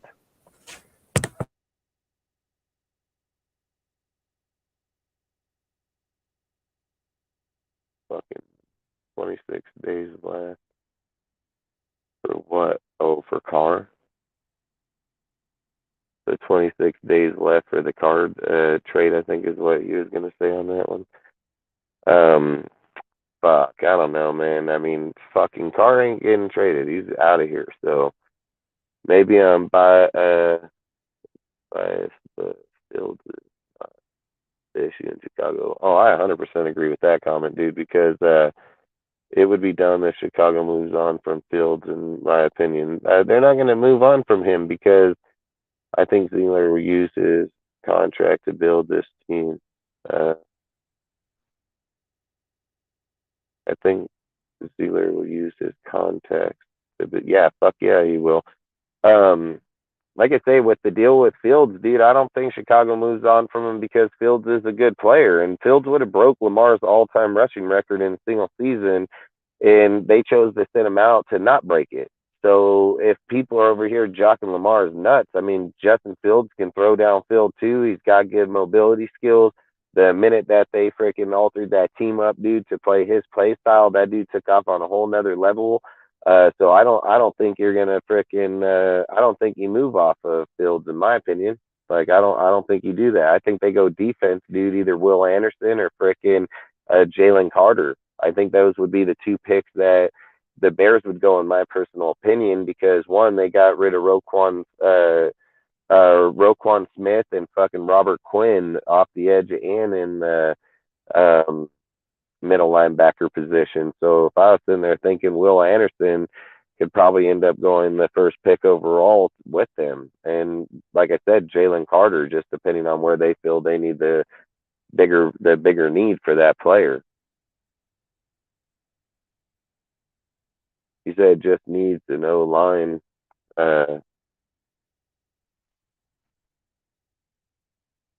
Just need to know line and a D line. Are you talking about the Bears? Said just needs to know line and D line. Yeah, I mean, like I said, with Fields, I think he needs a receiver. I mean, I think they need a better line for sure. I mean, go look at fucking Leatherwood. That's why I said Ziegler was smart as fuck about offing those contracts, because he had not only off the contract that he offed them, and then freaking Leatherwood didn't even produce for shit. He fucking declined. Then even the Mullins, he didn't even fucking play. I think he was cut and went to the Cowboys or something, probably cut again. Then you're looking at frickin' Abrams. You're looking at all these dudes. And Abrams did play in that game over there, but again, he still didn't matter. And then, so I think the cuts that Ziegler and them have made were all good ass cuts. So they did get Claypool, and I'm not saying Claypool ain't, Mooney isn't. Me personally, I think Mooney is one of those guys that's like caught between being good and sucking. Like, I think he has the tangibles, but I think he's too pussy for me. Like, I think they need to most definitely get another receiver in there that's just like more dominant type Matt Collins attitude type player. I'm not saying Matt Collins. I'm just saying a player like that. That like if Mooney had that Matt Collins type attitude, that he'd probably be a way different type player. But and another wide receiver, I thought, I mean, like you're saying, they picked up 2 receivers outside of Claypool, because the only guy I remembered was Claypool for sure. So, but I don't know. I just think frickin' I'm not much for. I think, like I said, I think Chicago will be a really good team. I think you can do the same with him. You don't have to go putting off too much or too crazy of a thing. I think that you can kind of not expend on the O-line as much and so on. So I think with Justin Fields, with his mobility, the play style, the way he is, I think of those factors that you're able to spin a little less around there, give him a little bit more options, like I've said, and like as in receiver, fucking probably get another back there. I mean, shit, Monty or Montgomery. I mean, they, like I said, they just had injuries over there, so I don't know. I mean, I think they could be all right. Again, I want to trade off of Fields. I mean, if I was Chicago, I'd go Will Anderson or Jalen Carter first pick. That's what I would do. Both of those guys are going to make huge difference in there. A linebacker, DN slash, or defensive lineman, just gap eating motherfucker that beats on double team all the time. So either one of those guys, I think you're going to be just fine. He said, back on D, what do you think of cornerback Jones from A&M?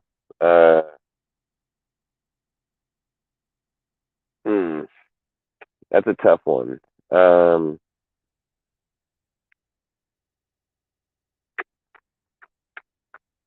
Salute yonder, Seth. Salute, bro. I think the defensive cornerback Jones from A&M. Like, what do you mean by that? Are we taking him in the first? Are we taking him? What do we mean by that? Like, are you asking like how I feel about him as a player, or do I think where he's going? Do I think we get him? As the player, I think he's a good player. So depending on if we were to pick him up, I would say probably, I don't know. That's a tough one. I don't even know where I'd put him at. So that's a tough deal for me. I'd have to do more research on him, to be 100% honest with you, man, to make it to give you the best option or the best availability answer I could. I would have to look more at him in the cornerback class, but I do like him. I think he's a good player. I just don't know where I'd put him or how I see him in the draft, because I haven't even got into it like that yet, to where picking him up, what round, where's his value. Player wise, I like him. That's about the best everybody for that one.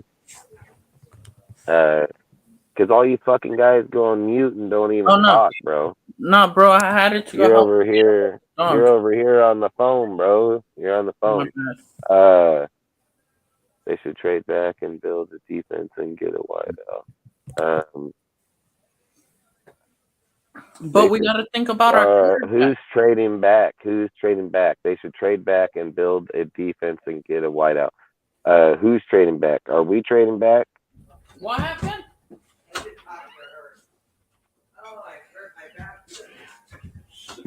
Come to bed and relax, General. Yeah, if we take him, I want to build a D. Okay, I see what you mean.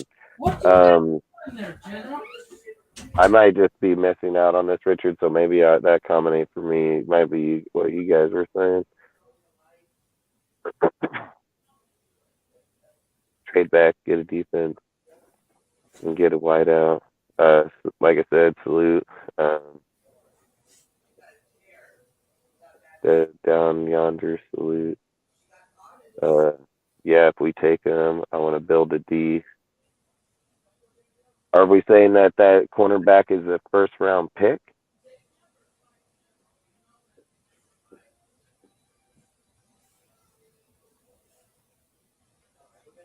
Cornerback Jones, like who the fuck is we thinking is a first round 7th overall pick? It would fucking Ringo, but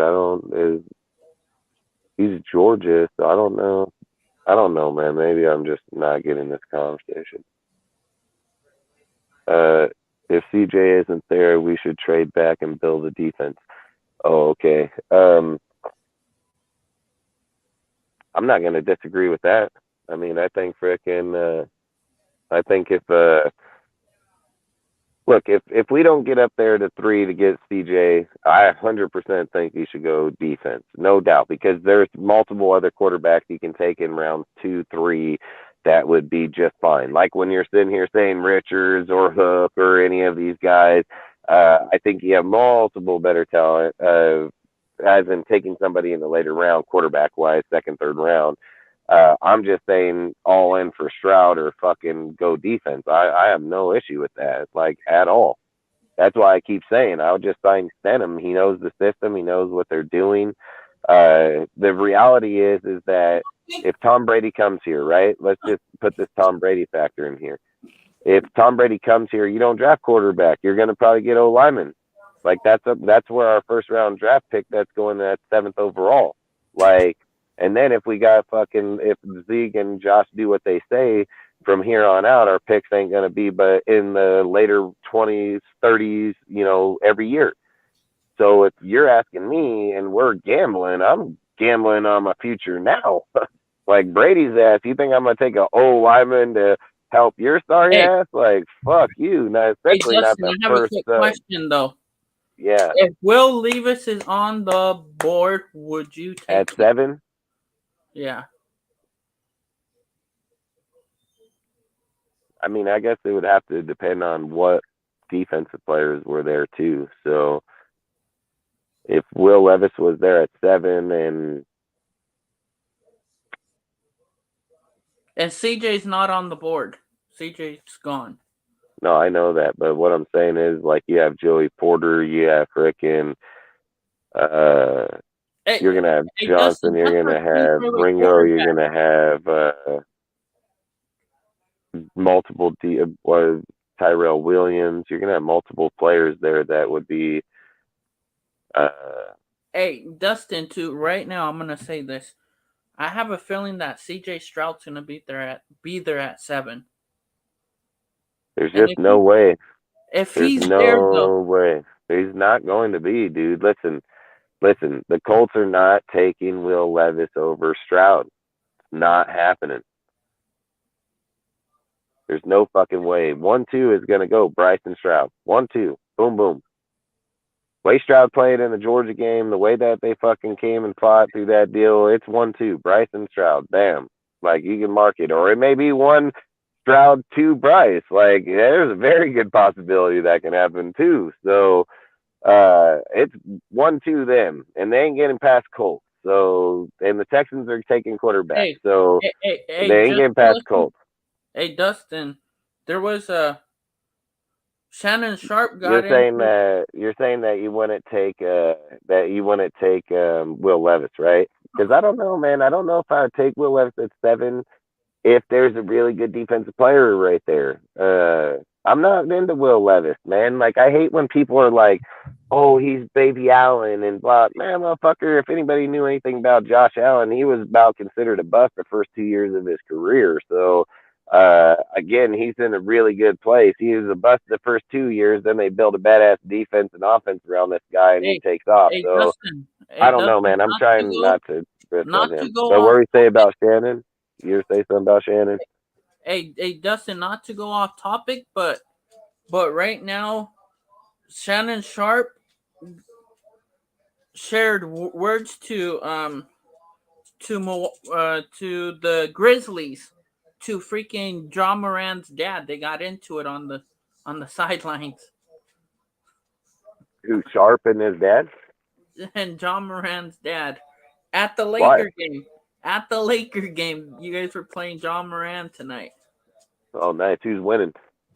I don't know. I just seen that right now. I'll go check real quick. Richard, dude, he's not going to the Colts, bro. Like, I'm gonna tell you right now, dude, the Colts ain't even an option for Derek Carr, bro. Like, he's not even considering that fucking team. Like, that team's so broken, depleted, dude. Ownership, fucking head coach, offense, defense. Like, he's not going Colts, and he ain't getting traded there either. So that shit off the board instantly. Like, listen, he's not going to the Colts. He's not being traded to the Colts, and the Colts already said they're not even interested in Carr. So, only hypothetical. Like, are you saying, like, if he hypothetically went to the Colts?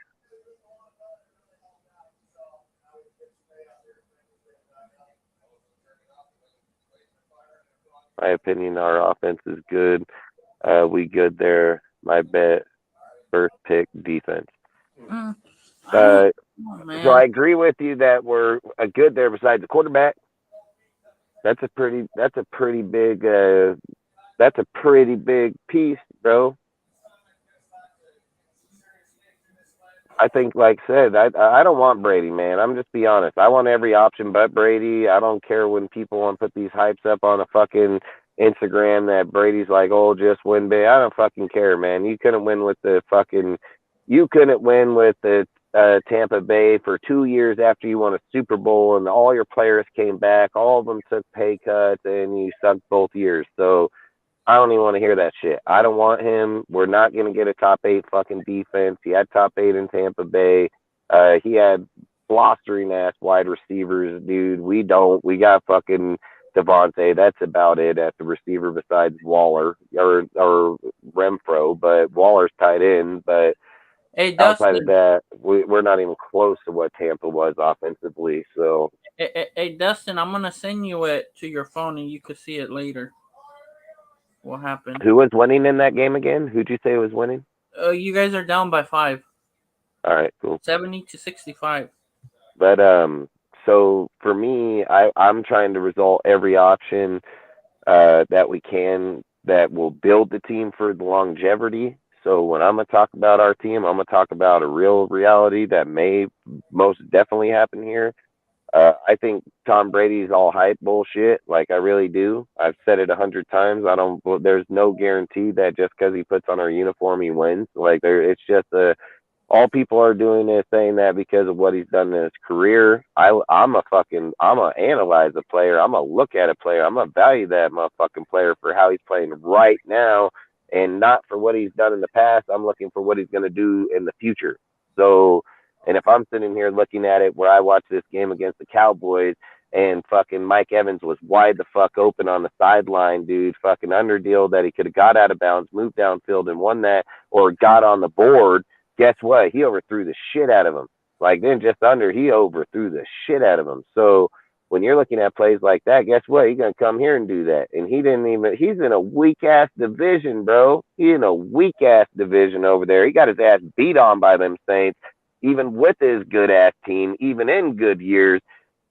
What do you think Mahomes going to do to him? Mahomes going to beat on his ass, too, because Mahomes is going to keep scoring touchdowns. This fool, like, I can't put it anymore, okay?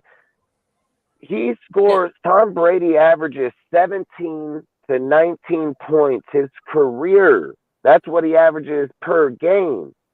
17 to 19 points per game.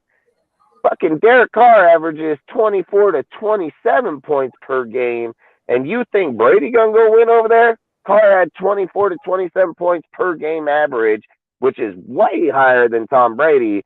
And this motherfucker gonna go win over here now. Like, I just, to me, man, it just don't seem realistic. What seems realistic is ship off Carr, get that fucking money, sign Stenham, keep that money, put it to the defense, build on that team, and then use your draft picks to get a quarterback and still have draft capital. So to me, I think when you're going into the draft and you're picking up, let's just say that they go into the draft, they say, well, we're going to draft 8 players defensively because we still need offensive linemen. We still need probably another tight end because they'll probably move off Foster because Foster wants any more than $5 million. I don't think he come back here at all.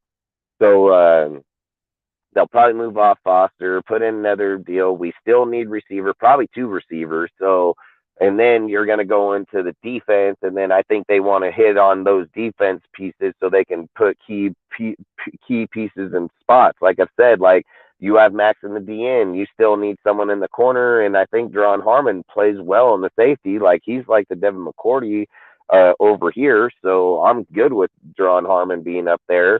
I still believe like we need that solidified leader in that corner position for sure. Like that next dude, like that. I don't care if it's veteran or young, but long story short, then you need a guy down there probably on the other line that's going to take over Chandler in the next year or so. So I think you need to get another guy there that pairs up with Max, that brings that heat with them without the help with, so to me, I think you need to put 3 good pieces in there. Even 4, like I say, the linebacker. So with me, I think you need to put in the key pieces, and then you go into the free agency with that $48 million, and then now you can go get $2 and $5 million players and put them in here and be like, okay, because look, I've talked on this numerous times. They don't need high-end players on the defense to win, and they've proven it. They've proven it to us multiple times throughout this year. One, Deron Harmon, low-paid player, played really high fucking level all year long, very consistent, played really good football. You had the trade for Yannick Ngakoue for fucking Brock Ya-Sin, another $2 to $5 million player, dude. Fucking played at a very high level all year long, fucking until he got hurt. He was top 3, top 5 man press corner, dude. So he played at very high level. Then you're sitting here looking at the Tyler Hall. Fucking they bring in Tyler Hall. They give him $1 million for next year, and he played at a substantially really high level, dude. So you can bring in these players on these low. The Chandler Jones was just bullshit. Like that guy, I think that was just more like hype that they needed another player to pair on Max. They were friends with him. That's why I've said friendship sometimes ain't the best thing to do. Outside of that, I just think frickin' when you're looking at that, I think it makes more sense because, like, and again, Tillery was another cheap player, fucking first round potential talent, dude. He'll probably be another $2 million, $3 million player. The minute he got brought to our team, man, substantial player, stepped it up, made that line play a lot better. So I don't think that they need high-end, high-valued players. I think they need players that are going to be between $2 and $5 million that know the system. Because look at Lange it has to be a perfect example. Lange comes into the team, dude, in the Niner game, right? We were on a short week. He has freaking gets signed on Wednesday, so he was playing on Wednesday, and then he gets 2 practices, and then he got to come be a 53-man starter instantly. And then Butler gets hurt, and then this motherfucker steps in, and he's all over the damn field, all over the field, dude, and playing really good football. That guy ain't even been in the damn team for more than a few days, and he knows it better than dude's been here for what? At that point, 15 weeks? So that's all I'm saying is these guys have proven at the end of the season making picks like that, Lange, fucking Tyler, Tillery, fucking Kyle Pecco.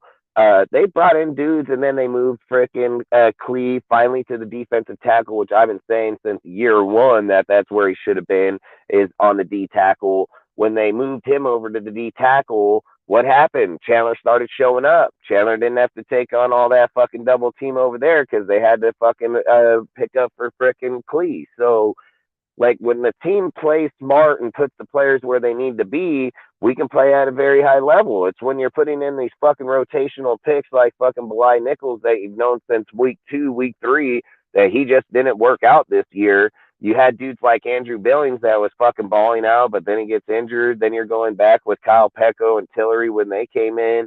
Then you're putting Clee down there, so you're moving them off the edge and putting them back here. And then here goes Chandler, and then he then he moves to the right end. He said, well, I'm going to get out. Much love. Hey, I appreciate you, bro. Hey, thanks for stopping by, man. I really do appreciate you. You know it, man. Hit you up on there, see how you doing. Hope you have a great night, man. So hopefully we'll catch you on the next show. Yeah, Richard, have a good one, bro. Thank you for showing up. So you want to go over my topic? Yep. We can pop over on yours for sure right now.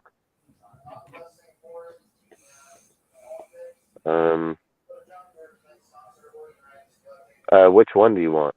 Oh, one. You only have one. Right here. Yeah, I only did one tonight. All right, so it says, who will the Raiders draft if they stick with the 7th overall pick and don't trade up? I would say offensive tackle. Surratt, or what's this? That's the only one from Northwestern that I think if they have a quarterback, they may go with them. All right. Yeah, bro, Who is it? The tackle from Northwestern, Surratt, I think that's how you pronounce his name. Supposedly he's the top offensive lineman. But that's if we have Tom Brady too. But I still feel like we would take a quarterback if there's one there. So at 7, we're thinking offensive tackle. Oh, the ones that they're projecting for fucking Brady. Yeah, I know exactly what you're talking about. No, but I think a quarterback. We gotta go quarterback at 7. If there's, I'm gonna just say right now, I think offensive tackle is a waste fucking pick at the 7th pick. Like, I don't, dude. Listen, if they pick Parham in the 3rd round, why in the fuck are we taking that dude in the 1st round? Like, I don't see that. There's way too much better draft value on that board defensively than that fool. Like, that fool, I get it. He made it. Fuck, that's what I'm saying. It's a waste. It's a waste. Brady fucks his whole team up, man. Brady fucks his team up. Brady fucks up the value of what we could be or what we could have. I wish Brady would just fucking retire. Like, I really do. Like, fucking just get the hell out of here. We don't need that shit because yeah, the board. He said Richard said at the 7th pick, QB or DT. The best. So I would say, yeah, best defense. I mean, Clemson defensive tackle would be there at the 7th. So, yeah, but the other question is, are we gonna go for him or? If it was me, I'd go Clemson D tackle at that point in time, depending who was on the board, who else was there, because I think he serves who? Gonzalez, cornerback, Oregon. At the 7th pick? Mm-hmm. No, hell no. You're saying Joey Porter's son. Man, that's or Cam Smith. You know who I wouldn't go for with the 7th pick? There's no Joey way Porter, man, would be tough one to pass on. Joey Porter's a need. So Joey Porter can most definitely, and I think Joey Porter serves a bigger need than the defensive tackle at that pick, in my opinion, because we already have a bunch of listen, Andrew Billings plays good defensive tackle. Fucking Neil Farrell, like I said, he was graded 83-85 in the Kansas City game in their house in the beginning of the season. That's why we sat Hankins and traded him to the Cowboys. So I think Neil Farrell, I think fucking Billings, I think Tillery, I think Kyle Pecco, like you got your D tackles. Like, I don't think you need to go taking a pick at that. Like I said, Clemson, Porter, what do you got? Fucking Amik Robinson? That's what you got, bro. Like, got Amik fucking Robinson, and you have fucking Hobbs and Sam Webb, because nobody else is under contract at that point. So, yeah, Bly Nichols was good. I mean, I agree. Fucking, I think, like, when you're looking at the need, I think corner serves a way bigger need. You're going to have Ringo there. You'll have Porter. You're going to have frickin' what's the other one's name? You know how I feel about Ringo? No. You're going to have better options at corner there. What's better need for us? There's another guy there too, man. I can't remember his damn name, and he's good too. What about the defensive end from Texas A&M? Isn't he? Yeah, Tyrell Williams. Hey, there's a sneaky linebacker that may go first. Simpson from Clemson. Are you saying first overall? And like the top 10, I think he may go. He's like another Isaiah Simmons, but I wouldn't put him at safety. I would leave him at linebacker. Cornerbacks you can get in the second, third round, in my opinion.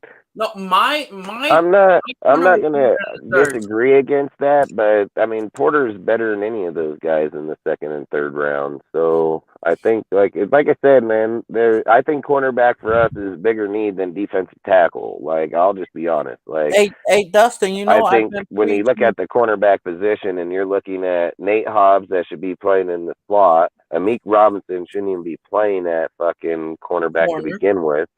And fucking Sam Webb, dude's like, and Brock Sin, dude's probably gonna want like 10 million, so on. Or even a linebacker is another. I think you can. I think where we're projected, we can get Tutu fucking in the second round. I would take that. I would take fucking Tutu in the second round, dude, because I think he's gonna be a great linebacker. To be honest, I don't think Tutu will be there in the second round. I think he's gonna be there in the second round, man. I would. Yeah, people like Jacksonville and all these other guys that already took linebackers last year. I mean, in multiple teams, dude. Like, I think Tutu's there in the second round. The only place I can see him going would probably be either the Texans. Well, like I said, man, Chicago fucking come back around. I mean, if they don't take Will Anderson, he can be an option to them in the second round, first pick. So, linebackers another. I'm trying to think what linebacker I would take the seventh pick over Simpson. If Tyrell Williams there, I'm taking fucking Tyrell Williams over Simpson. So, I think Tyrell with Max would kill it, bro. Like, I really do. I think him coming off the edge outside like that, dude, he's gonna get some. I don't know, man. I think frickin' there's a lot of possibilities. That's why like I said, that's why I'm kind of more excited for the weeks coming up, because we're going to be able to start looking through a lot of players. We're going to get a lot of insight on them. We're going to have a lot more better insight where they'll be drafting them. It's hard when I know players, man, and I know watch them a lot or see them, but it's hard to project where they're at until we start getting into it more and more, you know. So all I can do is put a logical guess, but I could be wrong even, because maybe another player is projecting better than him right now. I only know from what I've seen on TV or what I read about to the most point, so I haven't got in and physically started looking at certain players. That's why I say quarterback. I mean, it's a no-brainer. When it starts getting to corners, linebackers, DN, D tackle value, I mean, fuck, it might be a safety that's there that's better at the seventh pick. I mean, Morick is fucking not getting it done, bro. I mean, Morick is playing out of position, can't tackle, dude. He's fucking off players by fucking 5 yards. I mean, Morick can become a liability. So I don't know if we want to go that route with him. So long story short, man, I mean, there's a lot of deals that can be here. Like I said, we can go wide receiver even. I mean, if Addison's on the board at 7, to pair him with frickin' Devontae, I mean, that'd be crazy too. So there's a lot of possibilities out here, man. A lot of them. I mean, what if you ship off Jacobs and you fucking go pick up dude from the Texas Longhorns, dude? I mean, I'm not saying seventh pick, Robinson, but that's my running back. Hey, he's a beast like a motherfucker, dude. I mean, he's a beast, bro. So, I mean, I'm not going to say he want to be an option. So, I'm just saying that and especially if you traded Jacobs, dude, and say that you traded him to somewhere around the 12th and 17th pick. I mean, I think you can make those moves at that point. So, like I said, you just don't know. So the 7th pick, like I say, it's a tough one, man. There's going to be a lot of value there. There's going to be a lot of people there still. So, I'm going to do something real quick. What are you going to do? We're going to answer some questions. You're not do jack shit. So you're going to stay right here. Then cheap free agents. That's William. Hopefully, we'll get him back over here in a minute. I'm gonna ask you a question. I'm All gonna right, see what is who's it? on. I'm gonna see who's all up on the board when it's our pick. One in the mock? Yeah, I know. I'm Well, just gonna why do don't you just one put the round. mock on the TV? Why don't you just put it up so we can all see it? All right, just and then when L's Ghost gets back, we'll do one. We can do another one. Yeah. So do you want to do all 7 rounds? Yeah, I'm not just doing the first round. All right, let's go.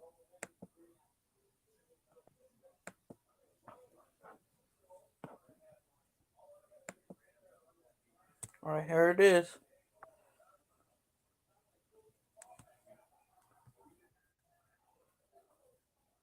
So that's who's all up on the board. My bad. You're gonna have to blow it up, dude. I can't see. See, that's what I'm saying. CJ already off the board. I forget where CJ went. I mean, in this case, if I'm just being realistic, I would take Bryce. No, not a doubt. Bryce? Yeah, I mean, I would take Bryce Young at this point. Quarterback. So You wouldn't take Wilson? there's not a other person on that board that has more value than Bryce Young right here. All right, then we'll take Bryce. Are you like sure? I said, I'm 100% sure. I said it. I mean, I've said it. Bryce and CJ are going to be the first 2 quarterbacks, in my opinion, that are going to matter.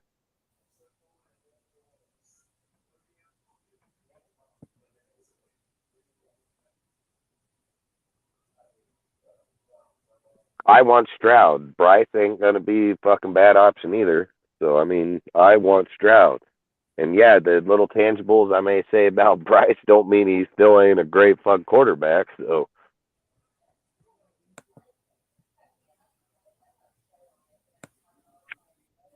See, that's who's next. I like the Baylor lineman, D lineman. But then I like these 2 safeties too, Dustin. I actually showed him on my page. I showed that dude. Like I say, Brian Branch would be a good ad right away because, one, he fucking takes over Morik's job. So, I mean, that could be. I think Morik is a fucking. He's a fucking liability. Yep. Sticky. I mean, I like him a lot too, man. D tackle. Do we draft him? I think D lineman. That D lineman, man, he's a good D lineman. Or yeah, no. No, I want to go Carter. It's between D lineman and Brian Branch. I would probably go D lineman at this pick. All right, then we're gonna go with. I don't know how to pronounce his name. Yeah, I'd probably go D lineman. All right, D line.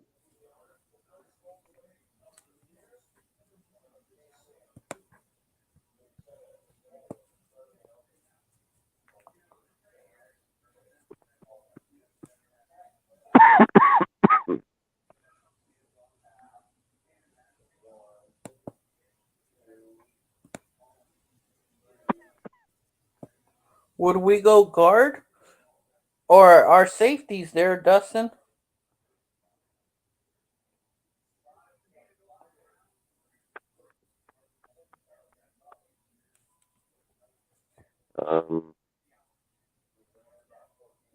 Joseph. I mean, I like Skinner, but man, Luke too, man.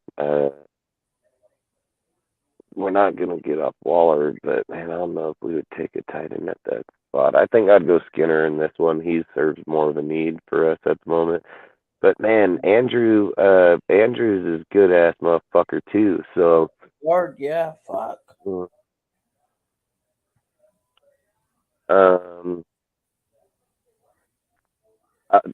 Just because I think we need to build defense on here, I think we can get more value later on. And I'm gonna say Skinner.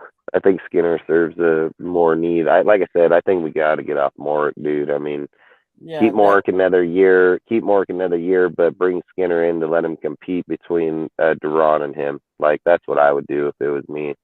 I'd bring him in, let those two compete, but I'd roll with Skinner and let him compete against Morick and B+. I mean, I'm good with it.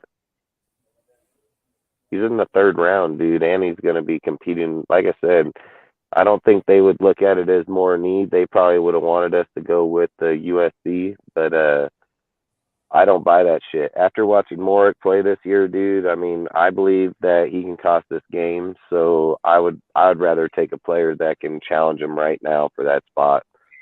Then we can just get rid of him, dude. Like I'm dead ass serious. Like I ain't trying to hold on and fucking play this weight game. I'm not trying to play the Paul Gunther game, dude. Like we need to evaluate shit now and get it done now. Do you want me to look at a position? No. Go down a little bit. I mean, Blake ain't bad. Either is fucking Kelly. Tomlinson. But go up. Why did it go past that, dude?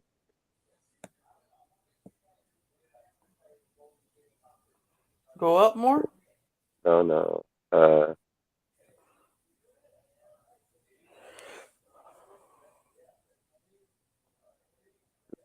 Devontae Winterspoon, cornerback.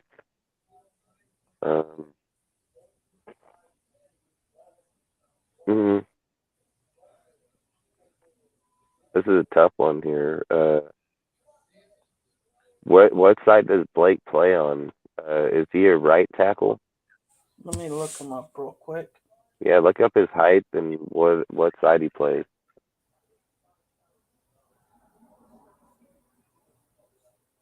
Because I would probably go Blake here if he's a right tackle.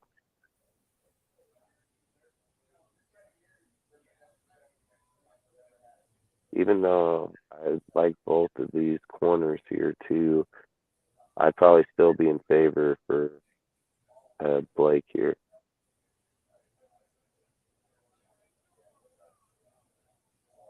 Because what if he's like 6'5", 6'6", dude, 310? I'm picking that fool up. He's 6'8", 305.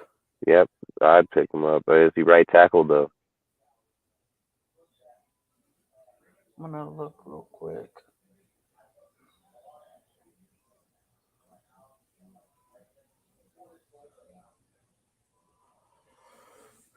He's 6'8", 305. Like, come on, man.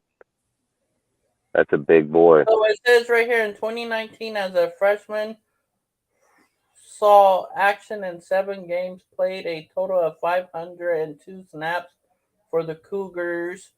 He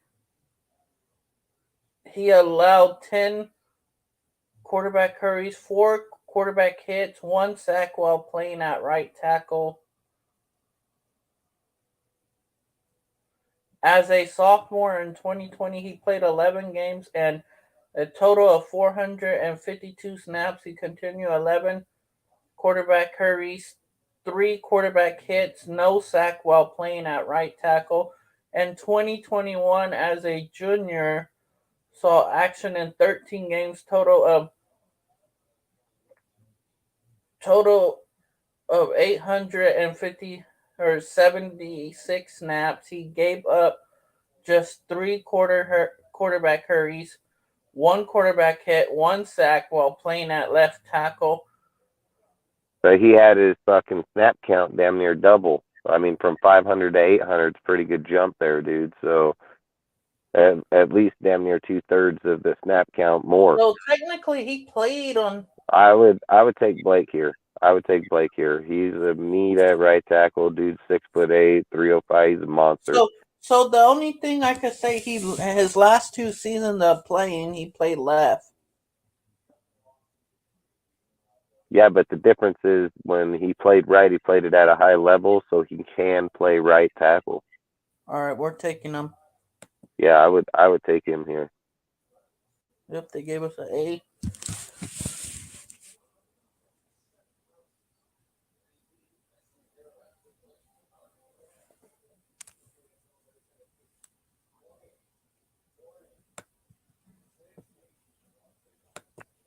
Oh, hold on. I wanted to think about that one. I was gonna keep him on the phone for a minute. My bad. No, it's all good. I was just gonna keep him on the phone while we made our pick.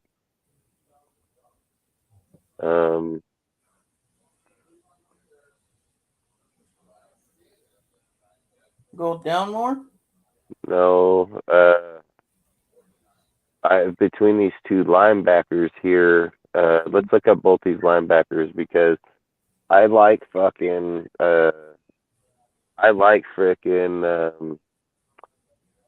Overshow. Is it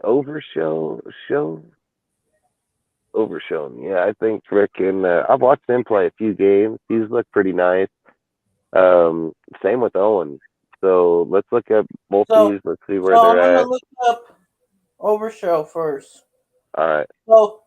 So his overall grade is 86.9 out of 100. His quarterback rating when target is 99, tackling 72, running defense 74, cover 74, zones 57 or 75, man press 74. That's good for a fucking linebacker. I mean, that's pretty good.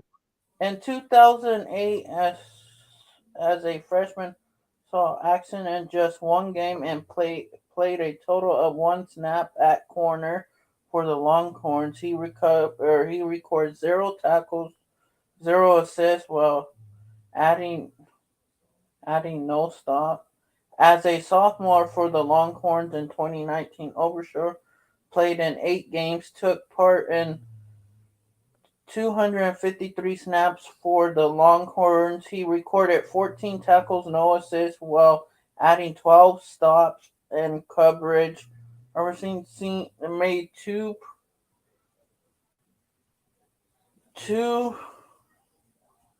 pass breakups, 1 interception, quarterback rating targeting of 90.1 as a pass rusher. He cracked up 5 total pressures, 1 quarterback hurry, 2 quarterback hits, 2 sacks during the season. In 2020, as a junior, played in 10 games and combined on 695 snaps. He recorded a solid 54 tackles, 9 assists, while making 29 stops and coverage. And cracked up 5 breakups, 2 interceptions, and impressive quarterback rating when targeted of 69 or 67.4 as a pass rush. He produced 9 total pressures, which include 5 quarterback hurries, 2 hits, and 2 sacks on the year. And 2021 as a senior, logging up playing time in 11 games and logging a total of 500 snaps for the Longhorns. He also added a total of 52, 19 assists, 32. I'll be right there. 32 stops while in coverage. Made 1 breakup, no interception. Quarterback rating targeted of 111 as a pass rush. He nailed total pressure 15 total, which includes 9 quarterback hurries, 4 quarterback hits, 2 sacks. Give me 1 second. Yeah, go do that. So then we'll look up the next one. I mean, he wouldn't be a bad one. I mean, I think right here we got to go linebacker. We need to kind of solidify the middle of the field right here. What is this going to be? The 4th round? So, no, this is round 5, right? Because 30, 60, 90, 120. So we're frickin' round 5 here. I mean, I think we got to get some linebackers here, frickin' start filling in this middle field right here. That's why I think like the Skinner deal. They wanted me to take frickin' the USC guard. I didn't think we needed the guard there. I mean, I know people would say like, "Oh, Alex Barr, this and that." I mean, Alex Barr fucking gap ate like a motherfucker over there. He got beat on some of those plays, but I mean, don't be surprised if we watch Andrew James end up out of here this year, dude. Like, I'm not even gonna lie. I think they may redo that whole entire side. The center, Andrew James, the right guard and right tackle. So I think they'll probably stay with Parham and Colton Miller for sure. I think that's where they're more focused on. So I think that's where they'll kind of stay at, is on that part for me, I think. But I think I think they could probably move off of Andrew James, man. Frickin', I think they just want to get their own people up in here, dude. And I wonder how much contract they can get if they, how much contract they'll get if they were to move off of them. So I don't know how much they'll get from them. So either way, that stuff we'll be checking in here pretty soon, anyways. Once we start getting more and more into the cap, the roster, who we think. I want to do a show one of these nights where we can probably do it here tonight. Fucking pull up the roster and see who the hell we think will stay and go through this whole entire roster. Because then it gives me more insight on where I think we're drafting, who I think we're going to be picking up, dude. Because I think if you can just break down the whole entire roster down to just the minimal players, and then let them go out and start. Because like I said, Tyler Hall and those guys put in there became big factors, dude. So I think if you were just the 86, this whole roster, look back to free agency and then start building back after the draft and so on with your key players that you want to put positional needs, then I think we have way better chance at it. Like way better chance. We go in the draft, we pick up these young dudes that with our coaching staff, with the way that they should be able to teach people, if they were to get their system, their guys, put them in here, they should be able to have those as key centerpieces for the next 3 to 5 years. And then go into the free agency with your $40-50 million and start picking up key veteran pieces that help pull the glue to that team. That you get the young guys that can lead in their spots, but you get these veteran pieces that's like one middle linebacker, another corner, Deron Harmon, for instance, in the safety, one down on the line, outside of Chandler. Like, I think we got to figure out how to get rid of Chandler's contract and move off this fucking guy. Like, I really do believe that. I'm going to look up the other linebacker now from Auburn. All right. Yeah, because I think fucking Chandler got to go, bro. Like, I think he got to go. I don't give a fuck if, maybe if we get a badass defensive tackle that plays side by side with Chandler over there, maybe then Chandler probably become more ruthless. But I mean, I like Chandler, man. I don't want to be rude. I just don't like him for $17.5 million. But I've spoke on this numerous times. I've heard people say like, Chandler Dustin, getting paid all that money. Hey, Dustin, what? This linebacker from Auburn, guess what his 40 time was? 4.32. Damn. So I'm gonna. How tall is he? 6'1". And how big is he? 245, 250, 225. He probably got a little more weight on him, but still, even at 225 is still pretty good at 6'1". So his overall is 85.8 out of 100. His tackling's 91%. His pass rush is 76%. Rushing defense is 67%. His coverage is 84%. We need that. Owens Pepper from, who was a fifth? No. And in 2019, as a freshman, saw action in 13 games and played on a total of 505 snaps for the Tigers. He recorded 34 tackles, 11 assists, while adding 18 stops in coverage, knotting up one pass breakup, no interceptions, and a quarterback rating of 88.4 as a pass rush. He added 10 total pressures, which includes 6 quarterback hurries, 2 quarterback hits, 2 sacks on the season as a sophomore for the Tigers in 2020. He played in 11 games, took part on 713 snaps for the Tigers. He recorded 62 tackles, 16 assists, while adding 32 stops in coverage.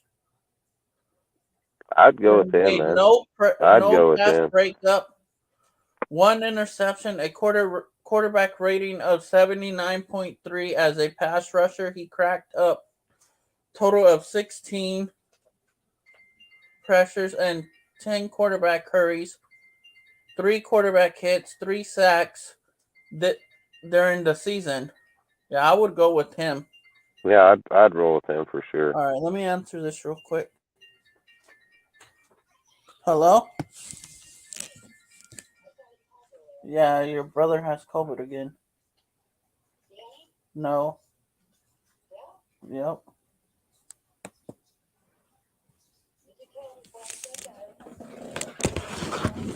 I didn't talk to him. He messaged me. Let me call you back in a little bit. All right, bye. So do we go Nick Hampton here?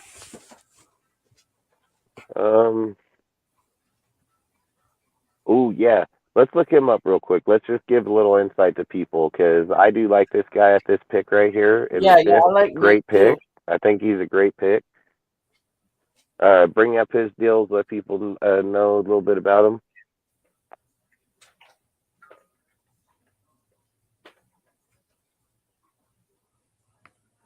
Oh, man, A.T. Perry too. What's our next pick under this one?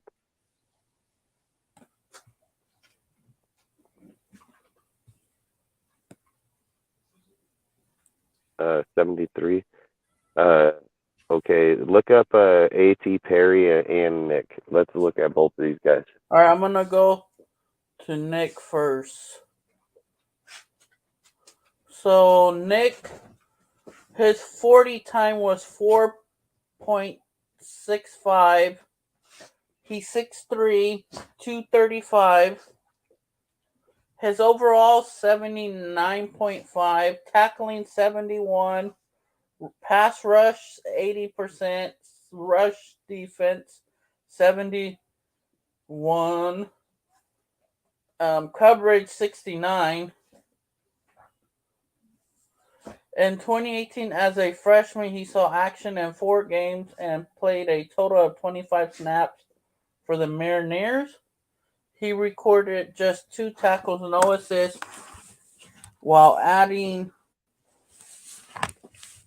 1 stop as a sophomore for the Mountaineers.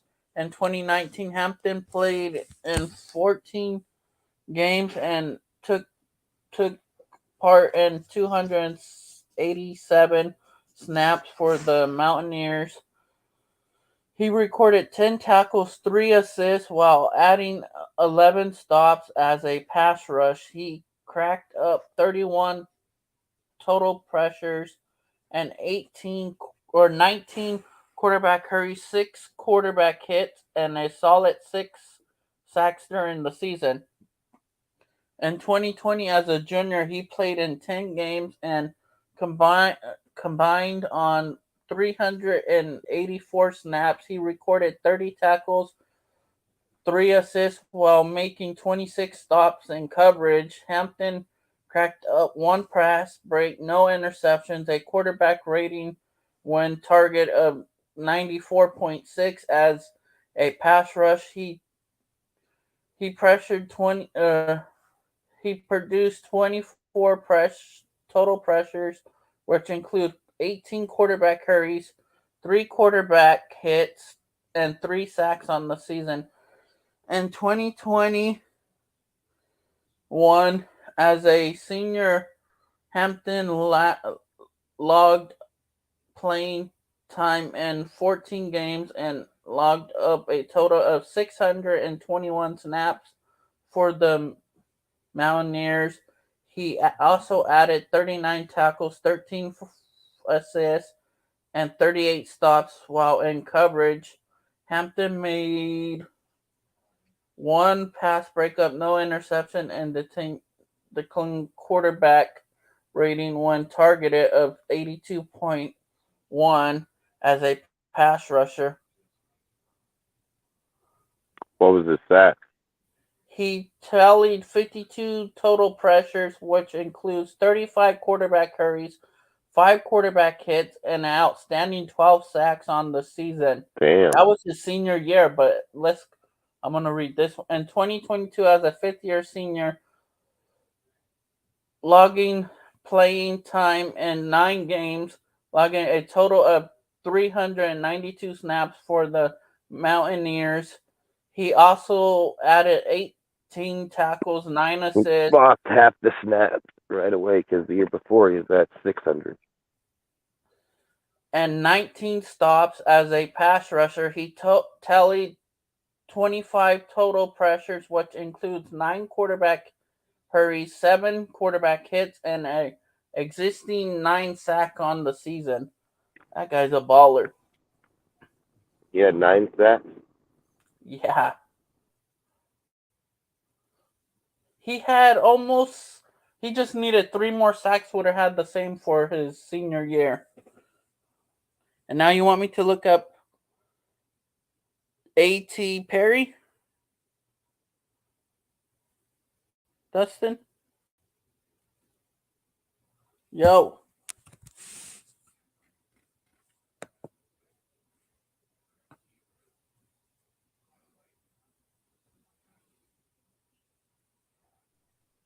Cortez. Yeah. All right, guys, make sure you hear me. So who do you want? Let's look at A.T. Perry. All right. So in the 5th year senior, he averaged let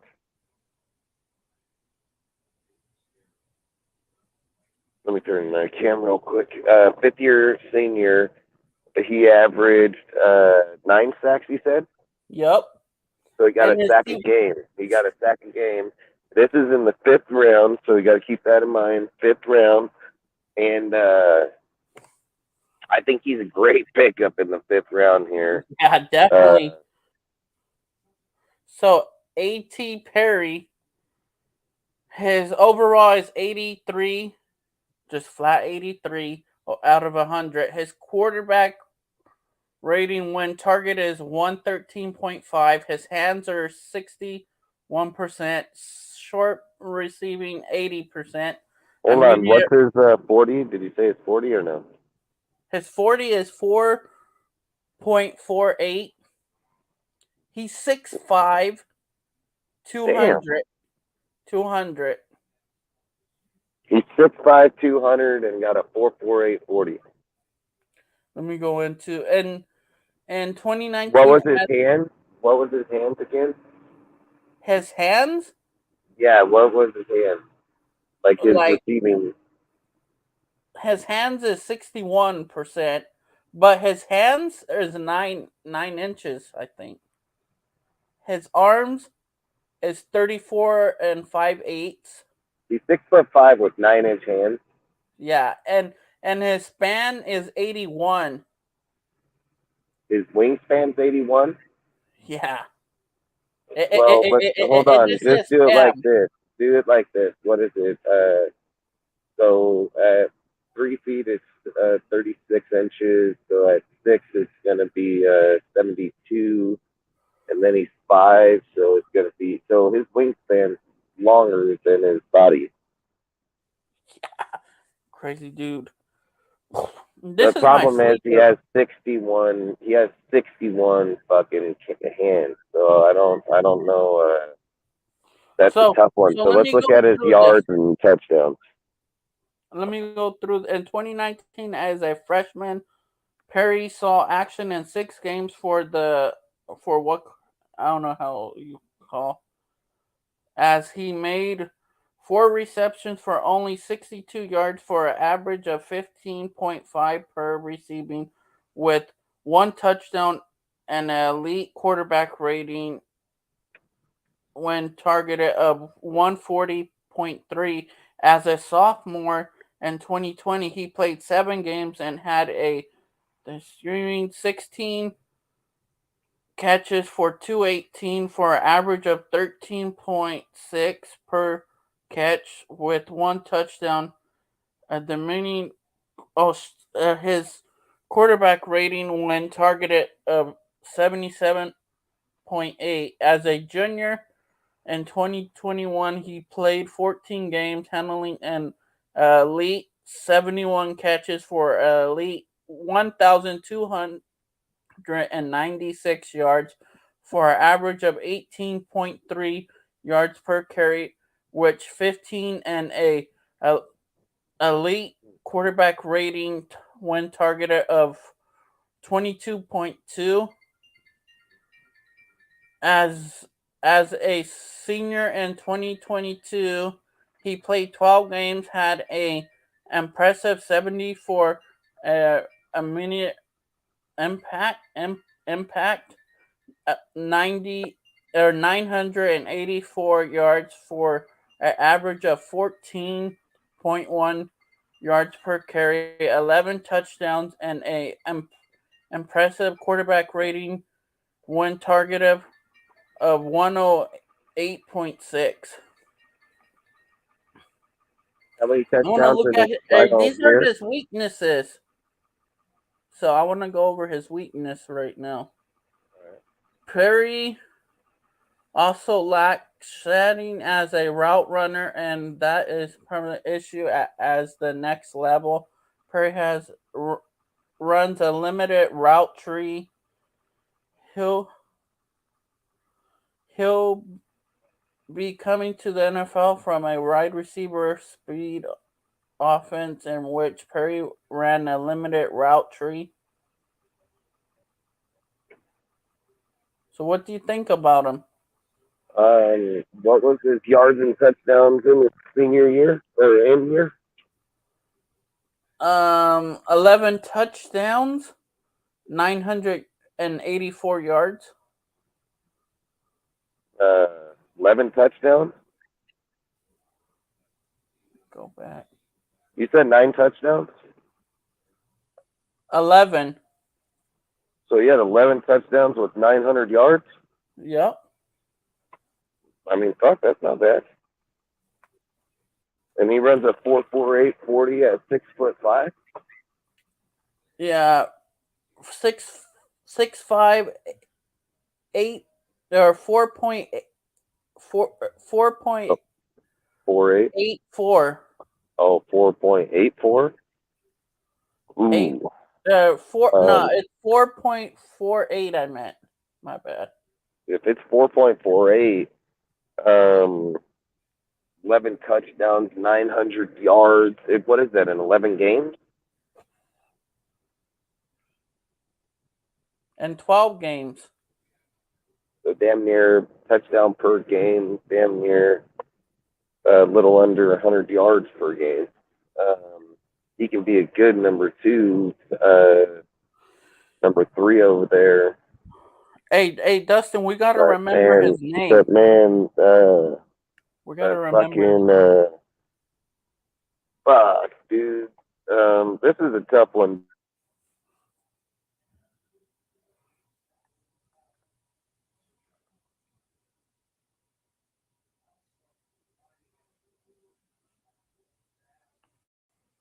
I kind of like the receiver, man. Well, that was some bullshit. You hear me? What? Oh, okay. Fuck yeah, I accidentally clicked off the fucking. Look, and then I almost clicked off the stream. So they must have had that workout, and then it says Wake Forest. he had almost 1,100 yards. When I went over to workout combines, and it shows the receiver, and it shows all 4 years, and it says 81 receptions for 1,096 yards. For 4 years? No, that was his 4th year. So his junior year was his best year. And what was that? How many yards? 13,000 yards with 15 touchdowns. 1,300. Yep. I mean, fucking, yeah. So this is a tough one here because Nick is pretty good too at that pick, man. But man, Perry is pretty decent pick too.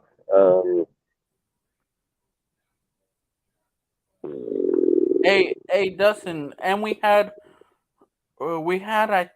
I to be honest, Dave Ziegler went to the school. Dave Ziegler checked him out already. He went to Wake Forest when we were in Jacksonville. He went that Saturday to go scout. Who do you want here? I want A.T. Perry. All right, simple, man. Let me order my food real quick. Give me 1 second. All right.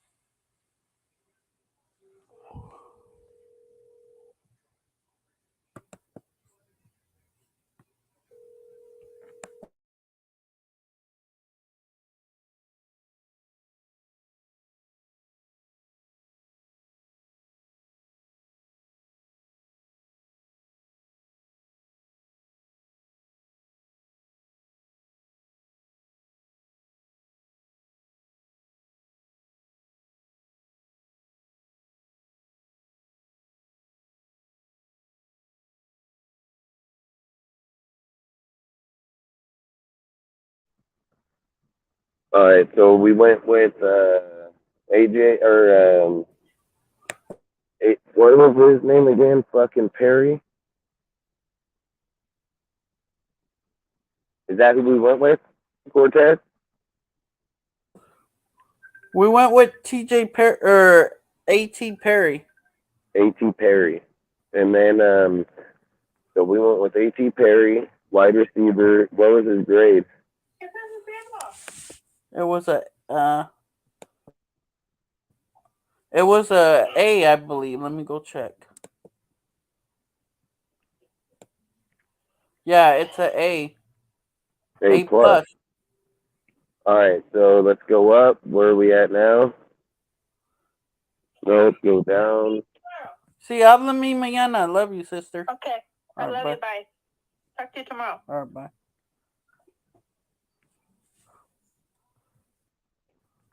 Should we look at... Oh, no, we got a tackle. Should we look at another linebacker? Yeah, I was literally just thinking that. Let me look up this. Let's hold on. Go up again. Let's look up a little more. Damn. That's a tough one there. Yeah, check out that linebacker. I'd probably look at a tight end, man. Freaking. All right, I'm going to look up Melvin Jones. Look at the tight end and look up the linebacker. All right, I'm doing the tight end. What is it?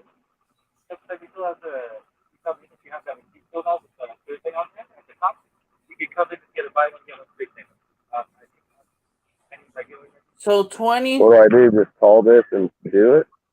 I think you have to go on the website right there, which is go to www. So Mike Jones Jr., linebacker, LSU, is 44.6. Hell yeah. Yeah, you too, man. Thanks. His height is Yeah, 6'1". Oh, okay. Hold on. What guy are we doing? The linebacker? Yeah, Mike Jones. All right. You can start again. What were you saying? Start again. My bad. I didn't mean to cut you off. 44.26. No, his 40 is 4.26. His height is 6'1". His weight is 230. So his overall is 80 out of 100. His tackling 66. Pass rush is 77%. Rushing defense is 65. His coverage is 64. Now I'm going to go into his bio. In 2018, as a freshman, Jones Jr. saw action in just 2 games and played a total of 15 snaps at linebacker for the Tigers. He recorded only 1 tackle, 1 assist, while adding 1 stop. As a sophomore for the Tigers in 2019, Jones Jr. played in 11 games, took part in 180 snaps for the Tigers. He recorded 13 tackles, 8 assists, while adding just 7 stops in coverage. Jones Jr. made 1 pass breakup, no interceptions, a quarterback rating when targeted of 91.1. As a pass rush, he cracked up 5 tackle pass pressures, 3 quarterback hurries, 2 quarterback hits, no sacks during the season. In 2020, as a junior, Jones played in 10 games and combined on 365 snaps. He recorded 16 tackles, 6 assists, while making 12 stops in coverage. Jones cracked up 1 pass breakups, 2 interceptions, and an outstanding quarterback rating, 1 target of 35 as a pass rusher. He had a 35? 35.3 as a pass rusher when target. That's crazy. Yeah. Which includes 7 quarterback hurries, total pressures, 11 total pressures, which includes 7 quarterback hurries, 4 quarterback hits, no sacks on the season. After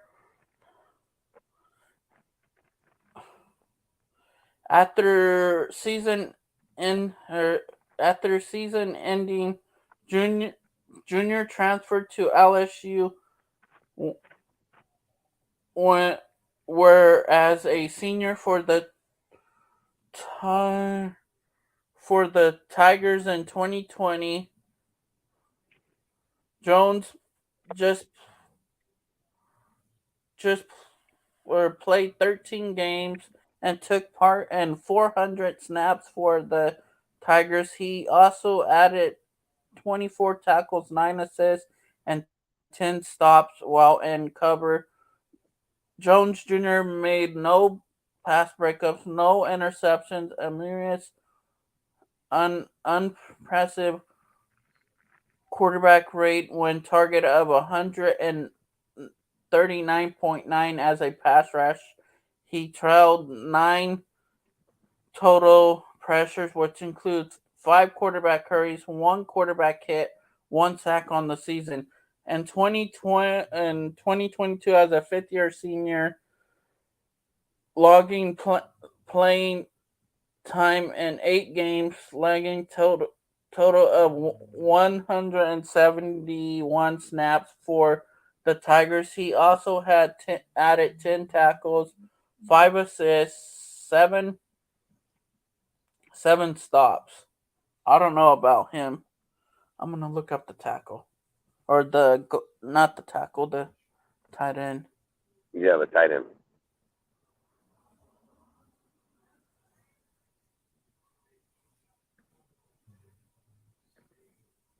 This is kind of where we can get a good tight end right around Neil.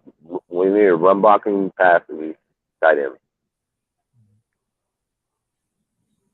I'm coming from Alabama. Cameron Lalatu? Isn't that how you pronounce his name? Yeah, fucking Latu. Latu? Latu?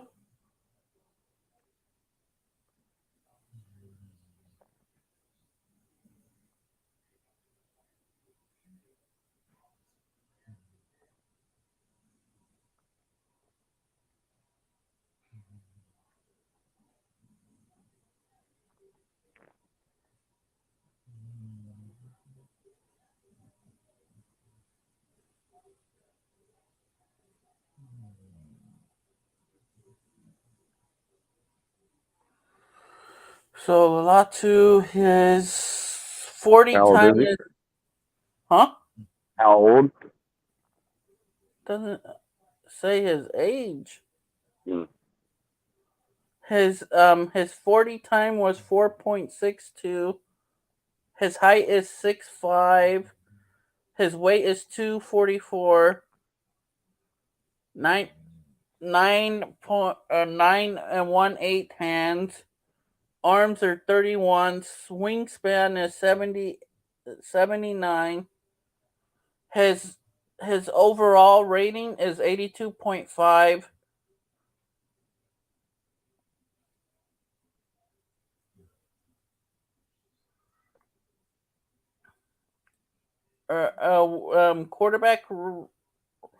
Quarterback rating when targeted 108.9. His hands are 59%. Short receiving 66.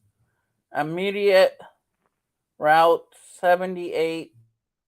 Deep threat 71. Blocking 62.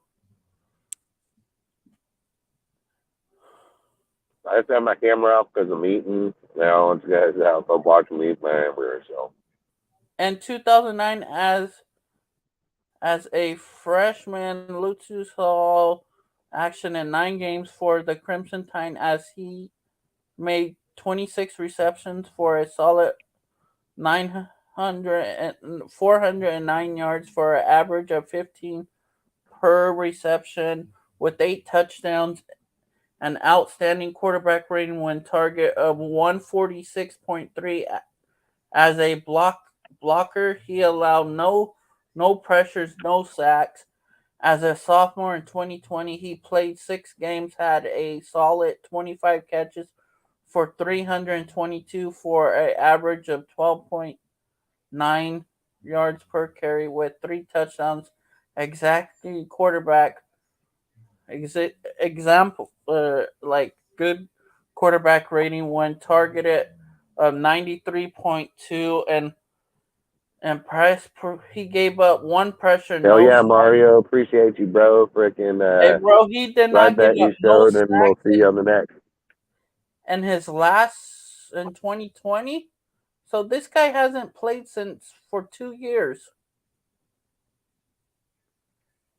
So Cam been hurt for 2 years? He must have been hurt. Because it only goes to 2020. Let me see what his weakness is. He'll have to develop a better feel for sitting down against zone coverage. He's a working in progress as a blocker, often plays too high and gets overpowered at the point of attack, struggles tackling the ball or tracking the ball over his shoulder. Lutu really isn't a guy who will create a lot of separation. That he won't create a separation? Lutu really isn't a guy who will create a lot of separation. But his strengths, Lutu has strong hands and experienced competition, and Lutu has a sense of timing when it comes to evaluate and high point balls. Good bursts off the snap. Quick hands, a good balance to gain a clear release. Good strength and ethic to run through arm tackling. Utu has a type building, strong hands, rips the ball back with easy when defensive backs manage to get a hold of it. A learning athlete with absolute upside, soft hands, flash, the ability to make the outstanding catch. Hello. Let's look at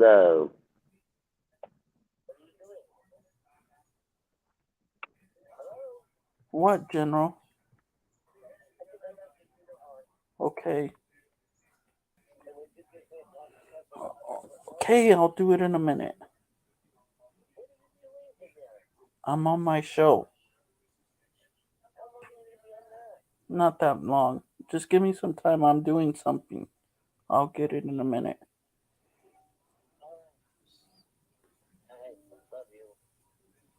Who do you want me to look up, Dustin?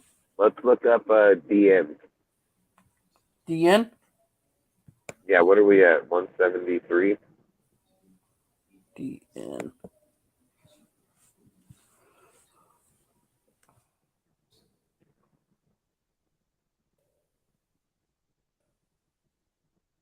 All right, we're not going here.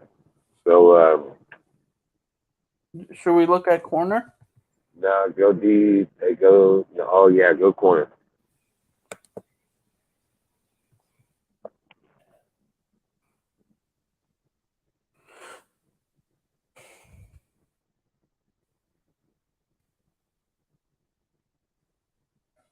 So who do we have? Bennett, Johnson. Who else? Bennett, Johnson, Rush, Banks. All right, let's look at Bennett. Look at Bennett. See what he is. What does she need you to do? Is it going to take you a minute or what? She wanted me to go get her some milk, chocolate milk, real quick. Go grab her some milk real quick. That way we can keep doing this and not have no prepared. All right, I'll be right back.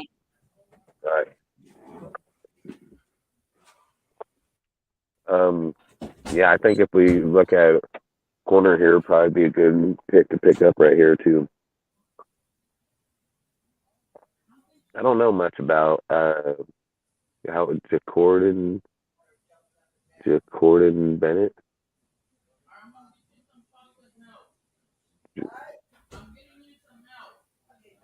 Jacorden Bennett. I don't know much about him, so Anthony Johnson I know a little bit about. Darius Rush, I don't know enough about him to speak on.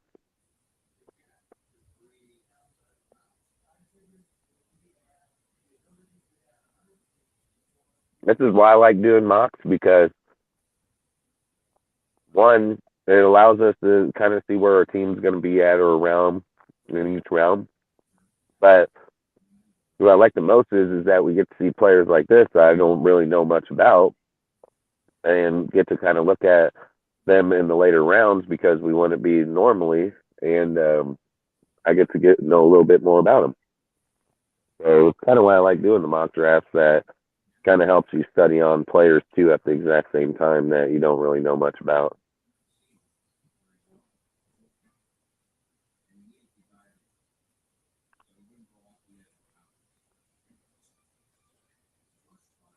We're doing good all but that Skinner pick, but I believe that Skinner pick's better than a B fucking plus. I believe that shit's a grade. That dude's fast, he's tall, he's got good length, good player, and I think he is a need at fucking over Morick, dude. Like, Morick ain't playing good football. Morick can become a liability. He's the last motherfucker in the back of the field to stop somebody, and this dude can't tackle shit.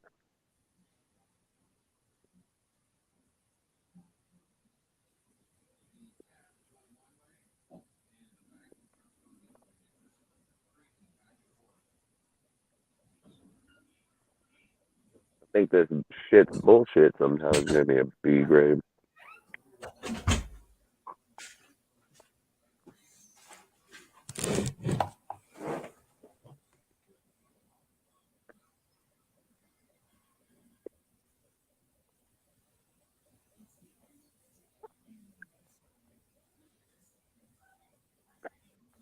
Cortez.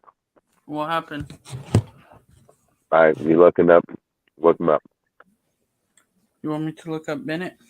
Yep.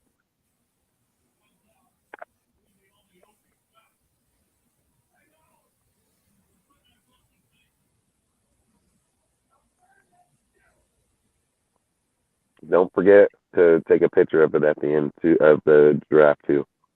Yeah, I will. So Bennett, his 4.43. Good His 40. height How is tall? 5'11". His weight's 196. His hands are 9. His arms are 31.5. His spam is 77. You got a 77 wingspan? 77. I mean, 32 is at 6 feet. At 72 is 6 feet. So he has a way longer wingspan than his body. Yeah. 72, he's got 5-inch longer wingspan than his body. 71% out of 100 overall rating. What is it? 77? No, I meant 71. 71? So his No, you probably said 71. I misheard. That's why I said that. Oh, because of his wingspan we're talking about, I think.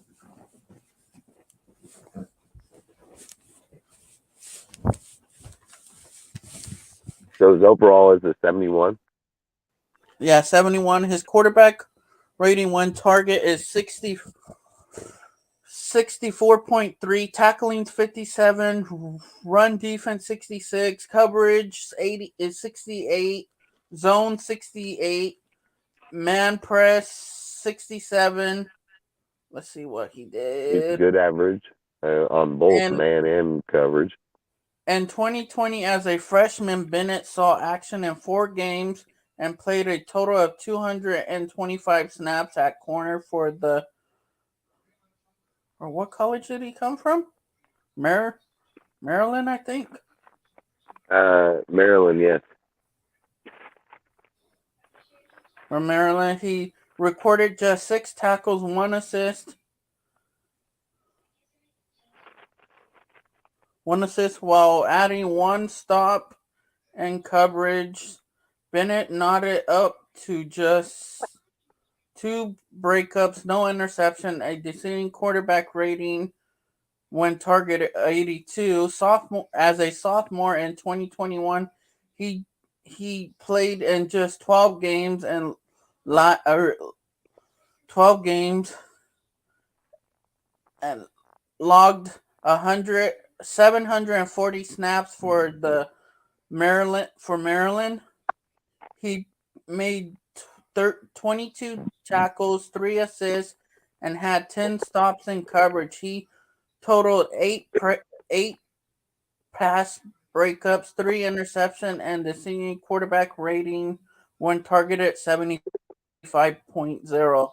In 2022, as a junior, Bennett played in 11 games and combined on 666 snaps. He cracked up 34 tackles, 8 assists, and added 12 stops in the secondary. Bennett forced 7 pass breakups, 1 interception, gave up an impressive quarterback rating when target of 57.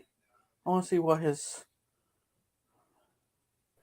Salute Cortez, Dustin. What's up, guys? Salute, bro. Flash some physical as a hitter. That's his strength. Made Bruce Frank list. Ranks number 60. He wrote the 5'11", 190-pound Bennett gone against elite receivers every day at practice, and that competitor carried over to training when he and Jarrett go back and forth over who can jump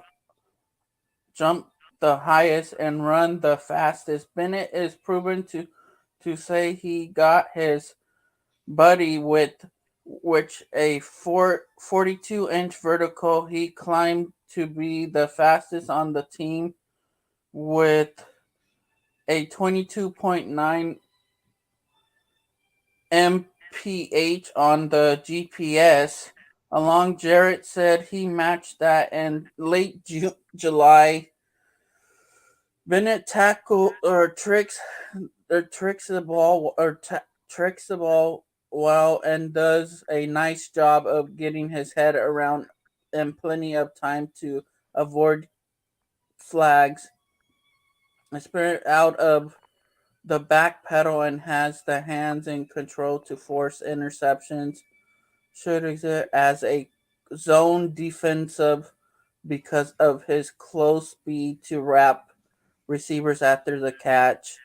Has a quick feet and existing challenge of duress, ability, quickness. So this is his weakness. Ankles and hips were choppy footwork when attempt to and does not always look natural. Feet aren't ideal. Feet are not ideal as Bennett gets sloppy in his back pedal and can be slouched to close on the ball. Feet ain't ideal as he gets sloppy. Then they put that twice. So what? He his feet. Yeah, sloppy. They put that thing twice. And getting off blocks can be a step slow to resisting when a quarterback comes back to his side of the field late in progression. All right, let's check out dude underneath him. I think we did, Anthony Joe. You did look him up? I think we did before, but I'll look him up again.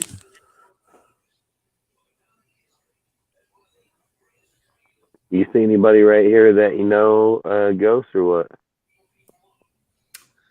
Yeah, none of these guys like stand out to me.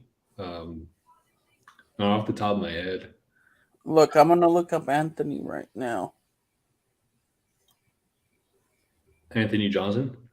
Yeah. Let's just look at Anthony and Darius, and we'll pick one from the three.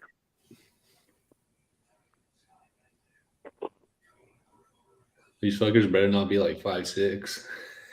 No, dude, we just looked at runs a 4. What was it? A 4.48 40 or a 4? Yeah, 4 something. I forget. How now. tall is he? He's 6'11". No, he's 5'11". Or 5'11". I meant. 5'11". So Anthony Johnson you of playing Virginia. basketball or? His 40 is 4.50. His height is 6'2".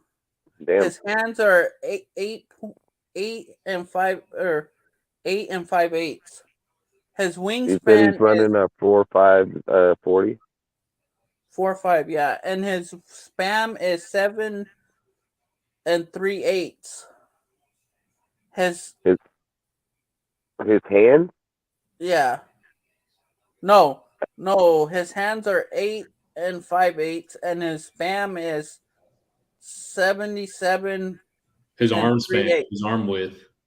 He's still another lanky bastard too. He's got longer span than 205 weight. His arms are 33 and 4/8.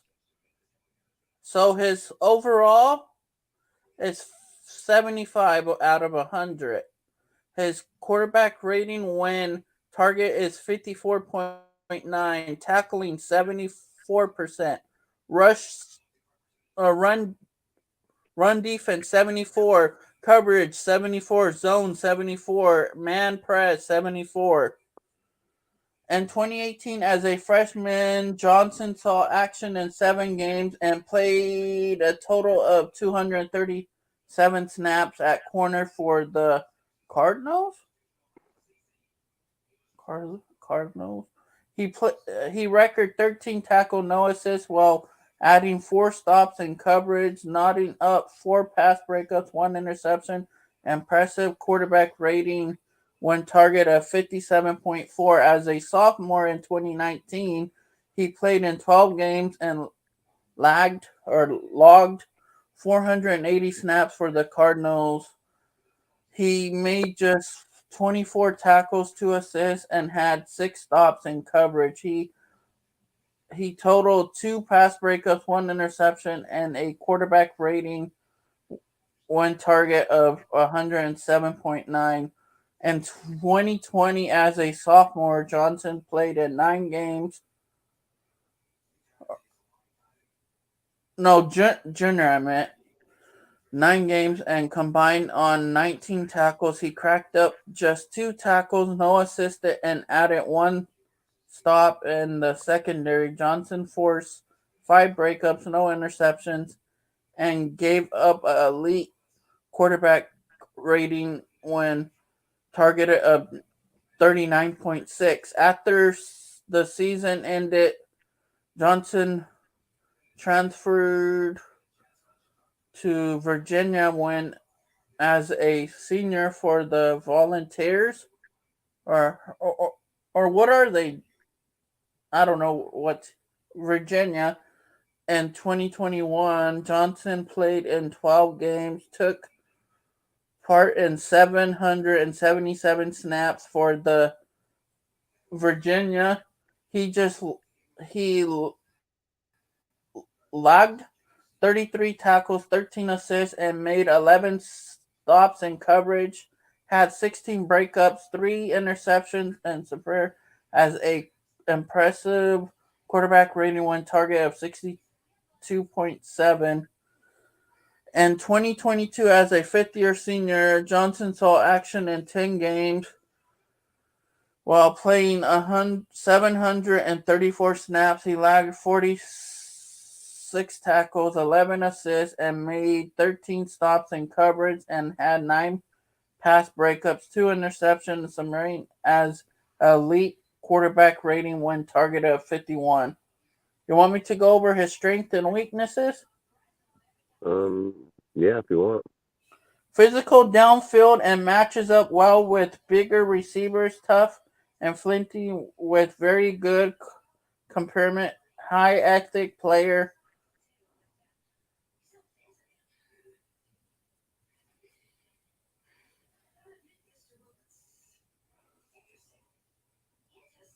What happened? And see, reading routes, throwing, and strong end zone coverage. Severe using his hands to get the ball without drawing flags while tackling, and high ethic leader. Plays with the natural balance and quickness feet to maintain under rating at route running and reading quarterbacks. Flashy, some physical as a hitter, very aggravated attack, receiving blocks, and tackling like a safety. Well, what do you think? Out of both, I'd probably take him over the first guy. Yeah, same here, dude. Take him? And then, or Rush. I mean, I don't know much about Rush, but Johnson seems better than the first dude. It says that Purdy is going to be the starting quarterback for the Raiders. It says unless Trey Lance makes the systematic jump, Brock Purdy will be Niners starting QB next season.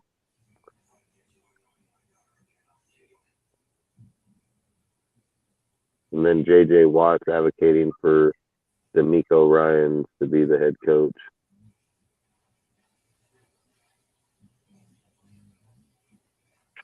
Are you looking up Rush or no? I'm going to do that right now. All right.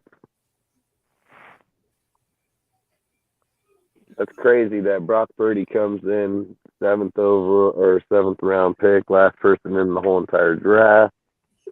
Ends up damn near, makes wins playoff game in his first try. Could have a chance at the Super Bowl. And little bastard's going to be starting next year.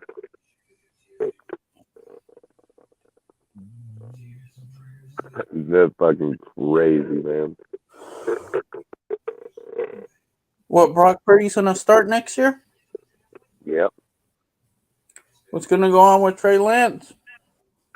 It's just said that unless Trey Lance has a significant jump in the systematic, they said unless he has a significant systematically jump in the system next year, he ain't going to be starting.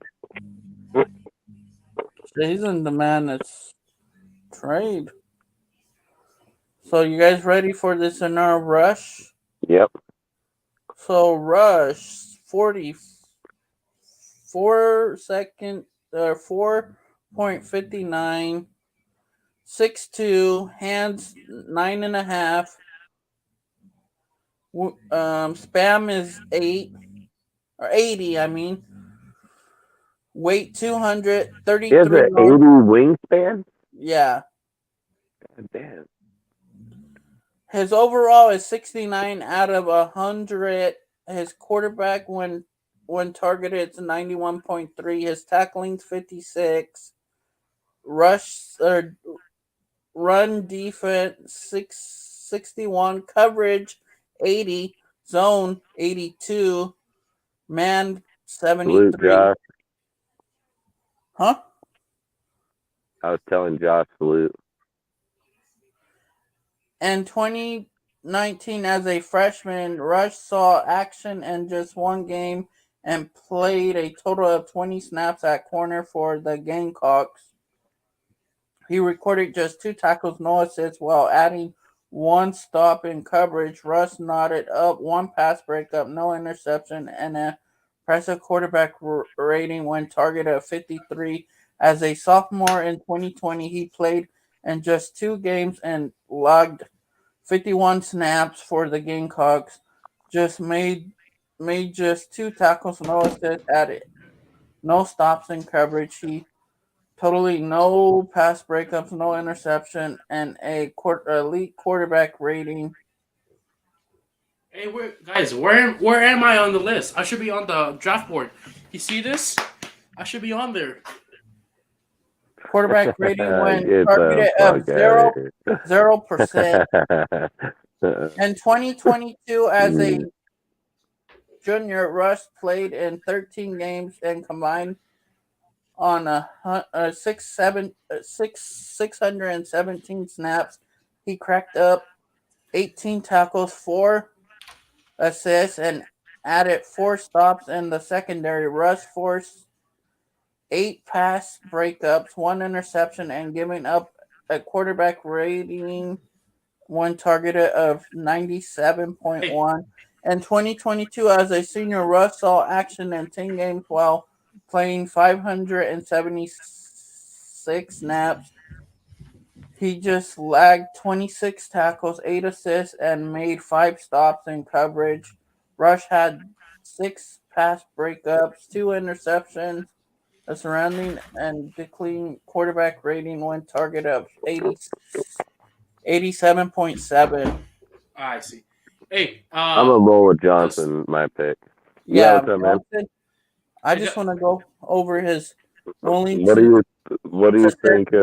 Off the edge for coming for a move to safety with a Yeah, I'm going Johnson. Hey, guys, listen. Do I have access to share my screen? Let's share my screen here, if it allows it. For what? My screen. I want to show some possible quarterbacks, and there's one quarterback specifically that intrigues me for this draft at least. Somebody All right, we'll look at it when we're done with this mock real quick. All right. No trades. No, hell no.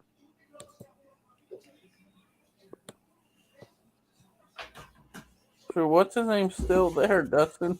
How many more? Who is Rush? Yep. We got trash. 4. Fuck. Where are we at next? Go to all. Oh, I'm already on all. All right, go down.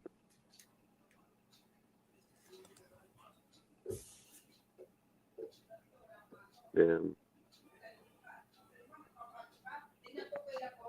I mean, hell, we can go cornerback again. I'm not against cornerback. What cornerback? Or running back. What D lineman? Or we could get another D lineman. All right, here's what I'm gonna say. Our number 7th pick, I wouldn't spend it on a quarterback, but unless we sign a free agent, don't. Here, because I'm gonna break down our roster. I'll break it on as simple as possible. Chandler Jones, Max Crosby, edge rushers, they're solid. Chandler Jones finally starts showing up, but I don't know, questionable. I'm looking up. Hold up. But for me, the edge right now doesn't matter because once the edge is pushing, there's again. I think I've said this multiple times before. The quarterback, all a quarterback has to do is just step up. There's no pressure coming in front of him with a defensive tackle. Now for the secondary, Perriman's going to come back for sure. Diablo's going to come back, and Jalen Brown, whatever how you say his name. Our linebacker core is pretty solid. He is not fucking coming back. No, he is not coming back. What's the first guy you said, Josh? Perriman. He said Perriman. I don't even know if Perriman comes back, dude. Well, Patrick Graham is staying, but it Perryman or fucking. I don't think Jalen Brown's coming back. I mean, that guy is way off pace this year. Oh, that's his name, Masterson. That's the they're both rookies, right? Diablo and Masterson. Like Diablo is not a rookie. Second year, right? I know, second year, right? He'll be third year next year. He'll be third year next so year. Keep him. So our linebacker core is not a problem. They're just injured. Now they'll be back. And then now it comes. Hey, guys, there is a problem. Hold up. Perriman was injured, and then at the same time, he's a liability in coverage. Not only that, Perryman wasn't going to be the starter. It was going to be Kyle Frackle and fucking Michael Kaiser. So wasn't even going to be Diablo. Diablo got it because Kaiser and Frackwell ended up getting hurt. Hey, do we still? Can't they still come back and play with us? I mean, if they don't have contracts next year, we don't. Then none of them are on the team anymore. My point still stands. Linebacker is not our main priority, because. And here's the thing: we're getting Rakicine. He's signed for another year, right? No, he's free agent. Oh. Well, we better sign him first. I don't know if we will, but if we sign he wants $10 million plus. I don't know if I would do that. Yeah, I'll go do a trade. Give him 9.5. Like I said, if I give him that, I'm just going to sign. See if Oliver want to leave Atlanta and come up over here. Oliver to be younger. Well, he's not younger, I don't think. I think they're the same age. But long story short, the cost is going to be around the same, and you're going to probably get the same production. And Oliver's a smart motherfucker. I mean, there's a lot of plays I watched on that guy. Yeah, there's a lot of plays I watched on him where he fucking seeked out the ball, dude. He was always looking to punch that ball out, rip it out, get a hold of it. I liked him, man. I wouldn't mind him coming over. We got to do an overhaul on our defense. The thing though, Cortez and Josh, is if Ziegler pulled the trigger on trading Yannick Ngakoue last year in the player-for-player trade for Rock Ya-Sin, the only way or the only reason that you do that trade is you're going to extend the guy going forward. There's no way you do that trade for that only trade 1 was year. even because it was an even trade and you That was moved one of the off first on trades we made before Adams. Yeah, but you guys ain't looking at look, dude. He moved the contract for the money. That's why he moved that. Yannick was $12 million, dude. Rocky was like fucking 5 to 7 or 2 to 5. He's somewhere in there. And long story short, that trade has zero value to it. It's no different than picking up another guy. We weren't keeping Yannick because we signed Chandler. So that Yannick trade was just, like I said, it was a year rental. If the team was good and we were going to the playoffs and had the linebackers that we should have had, then yeah, I would agree you would extend them. But let's be honest, if the dude comes out and we just traded equal picks pretty much for him and he wants 10-12, why would you sign him? Like, I wouldn't sign him. The draft pick has zero value to it. Like, it's a zero value. It canceled itself out. You just moved $12 million so you can sign 17.5 to Chandler because that's the trade. That's what happened. They traded those two dudes. And then the Yannick trade was just for Rakia. And believe me, if he takes like 5-7 million, I would sign him. You go fucking 10 and 12, there's other guys out there that are going to play just as good for less. And this is my point. Why would you go load up on look, why would you pay him 10 or 12 and I can go get fucking DeMarcus Peters for 14? Like, I don't know if I'd do that. So I think I would probably shop corners at that point in the offseason. What my point is that the trade just canceled itself. The trade was more based on Chandler Jones than it was to Rakia and you know what I think? So Dustin, you know what I think Ziegler should do with a lot of these contracts, especially these free agent contracts, is make them really heavy on the incentive side. So for instance, like Rock Ya-Sin, like if he could like negotiate with that guy's agent at like, let's just say a base of like 7.5, 8, I think I'd be cool with that. And then because that would be where he should be, is because injuries like, and so on. Yeah, and then incentives, right? Like, hey, if you make the Pro Bowl, you get X amount. If you make the All-Pro team, X amount. If you get X amount of picks, you get X amount. That's what they do with pass rushers. Yeah. Like you make X amount of sacks, like you get this kind of incentive. So I think Ziegler would be well advised if he goes ahead and structures a lot of these free agent contracts just to make them super heavy incentive based. And frankly, I think most of the contracts should be that way. Like at our job, we get paid for performance, and I think that a lot of these players, they just get the money and they don't get there's no incentive to actually like perform. Like once you get the cash. Yeah, it's facts. It's facts. Like that's why I think when you have these young corners and like young DNs, I believe you shouldn't give the incentives like that because it gives them more reason to play, dude. Makes them play hard. Like I've always said, I think these guys are straight about to pull a Belichick move. And I'm saying it. I've said it for the last few shows. Like I believe they're just about to demolish this roster because I've said guys that are working on contracts, they are hungry. They're hungry. Josh is the biggest example for it. Where Josh is over there, he's fucking took the league by storm in a contract year. You know, like dudes play hard when they're in rookie contracts that want to be good in the NFL or something to prove because they want that contract. Belichick did that shit in the whole early 2000s. He was always revamping through the draft. He was always getting these dudes out there playing hard. And just like he said, when they got too above themselves, he just fucking let them go or traded them. So I think that's what we're about to do because some of the players down here are no name ass motherfuckers that want contracts somewhere and are playing better than dudes that had the whole off season, the all training camp, all the games through the season, and they got dudes coming in here at the end of the year that are playing at equal or higher level than those dudes. So, like I said, I don't think they're going to try to go out and can't spend hella money in those positions. But if you look at the defense, the way that it was playing, I've said there were quarters that games that they held the offense scoreless for 2 quarters. No matter how shitty our defense players or things were, they were keeping dudes scoreless for 2 straight minutes, or 2 straight quarters. That's a lot. That's not easy. I mean, not get a field goal, not get a touchdown, anything, and you're doing that for 2 full minutes.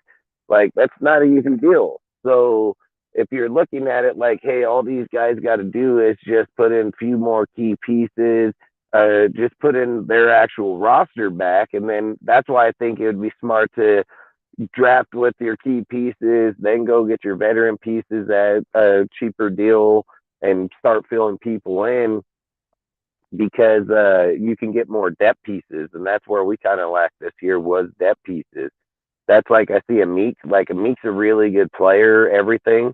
He can probably be a trade candidate too, because like I said, would you go into next year sitting there thinking that no matter how well he play, I think I would trade him, in my opinion, because he would have trade value. He has dog in him. I think he should be put to the safety spot. Like, I would keep him in the safety. But if you're telling me that, like, going into this off season, if we were to gut everything and have the option to have players that are 5'11", 6 foot, 6'2" at the corner, I mean, I'm taking that all day. I mean, like I said, it ain't nothing against him, man, and he's 5'8", and height is gonna beat him almost every time.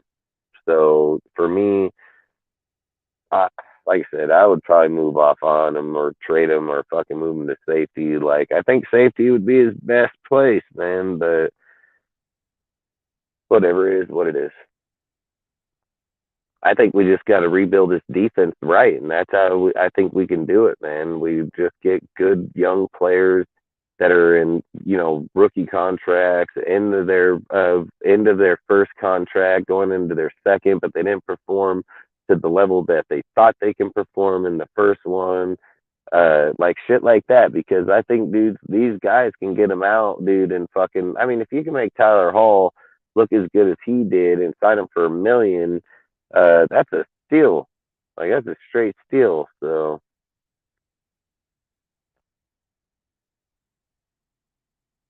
let's get on fucking Cortez. Yeah, I agree, dude. Cortez fell asleep for a little bit. No, he always over there fucking on his phone, dude, instead of being on the show. I think freaking. I got other shit that I'm doing too. I bet. That's What are you doing, what's Cortez? up on he's looking on his phone or talking on his phone. So this Turner, defensive lineman from Wake Forest, his 40 is almost 5 seconds. His height is 6'3". His weight is 290. His overall is 83 out of 100. Tackling 63. Pass rush 82. Run defense 93. Now let's go look at edge here. What pick are we at right now?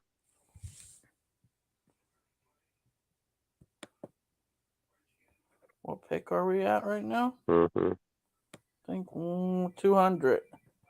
All right, go look at the edge real quick. Yeah, we don't have an edge yet.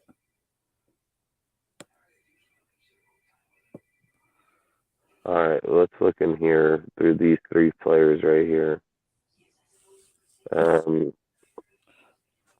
Martin. Oh, Martin ain't bad player. He's actually a decent player. Yeah, we looked at Martin. Yeah, we'll go over Auburn. so people. Let's go over these 3. So Georgia, Auburn, and Washington. If one just stands out drastically, we can pick one, all right? Yeah. And go through it. You still want to go through your topics too, right?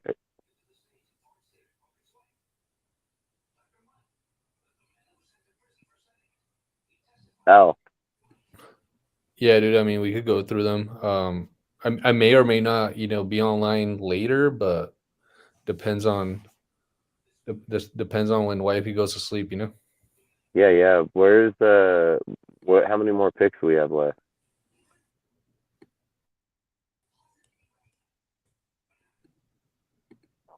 Four. Should he go over his? Yeah, let's go. Topics Yeah, real we quick? can go over them and then come back to this. Do you want to do that, Al, or what? Yeah, let's at least go through like the first topic. Which one do you want? Because you got two of them over here. So which one are you looking at? Who was the surprise player this year, or which secondary player should we target in free agency? Yeah, the first one. The surprise player this year. Because I guess to like lay the stage for as bad as this season was and how unfortunate it was that we ended up 6-11 and lost to the Chiefs twice, and we had a bunch of heartbreaking losses throughout the year. I think there were some bright spots on the roster that were pretty surprising. I mean, off the top of my head, there's like Mac Hollins, who I think showed out as, not a true number 2 receiver, but at least a receiving threat and not just a pure special teams player. You had guys like Jakob Janssen, who paved the way for JJ to run for over 1,600 yards. And then you had JJ himself running for those 1,600 yards. And then you had later on the season guys like Tyler Hall playing really well. Obviously, Max Crosby, he balled out. But there were definitely like some bright spots on the team, and I would probably even say Stidham in the last 2 games of the season. I thought he was a bright spot.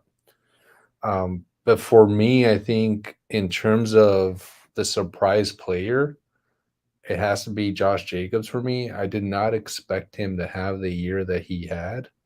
I always considered him to be a very, very solid running back, a very good running back. But this year, he took like leaps and bounds forward to become not just a very good running back, but an elite running back. And to me, like the guy's play was really surprising, especially during that 3 to 4 game stretch when he rushed for, I think it was like over 140 yards per game, like 3 games straight. Yeah, 130 to 150 for the 3 game stretch right there. 130, 140, like 130, 50, 140, something like that. Yeah, I mean, it was just wild. It was like a really special thing to watch. So, like for me, it was JJ. How about you guys? What do you think, Cortez? Back over there fucking doing something else. He's cupcaking it. Yeah, he's 100%. No. What was I gonna say? My surprise, Devontae. Like you didn't think Devontae was going to play as well as he did? I'm just playing. No, my surprise would be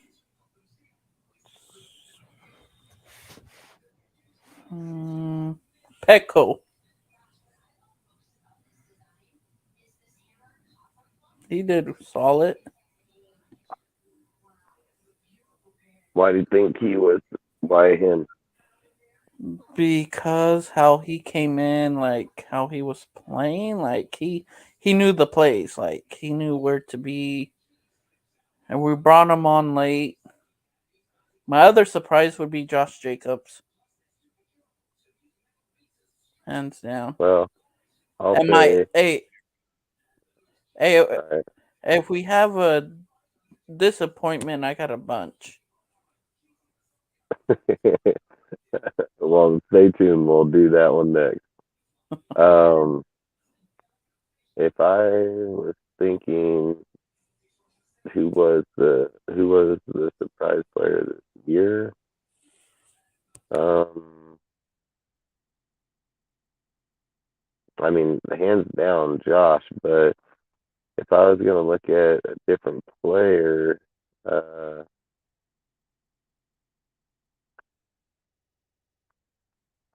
I mean, Amik Robinson for sure. I mean, motherfucker went to another level as a player for sure. If we're gonna say like surprise, I didn't think he was gonna perform as well as he did. I wouldn't have thought he would have played this well.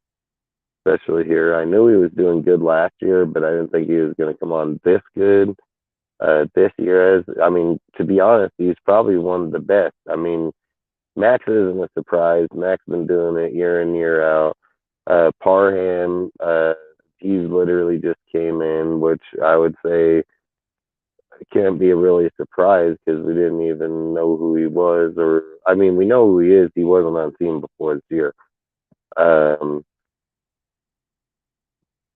Zamir, he just runs in the back of everybody. So, fucking, that couldn't have been a surprise. But I'm telling you, I think Amidst for me. I think Amidst Robinson for sure. The guy played pretty well. Just had dog in him, just straight dog.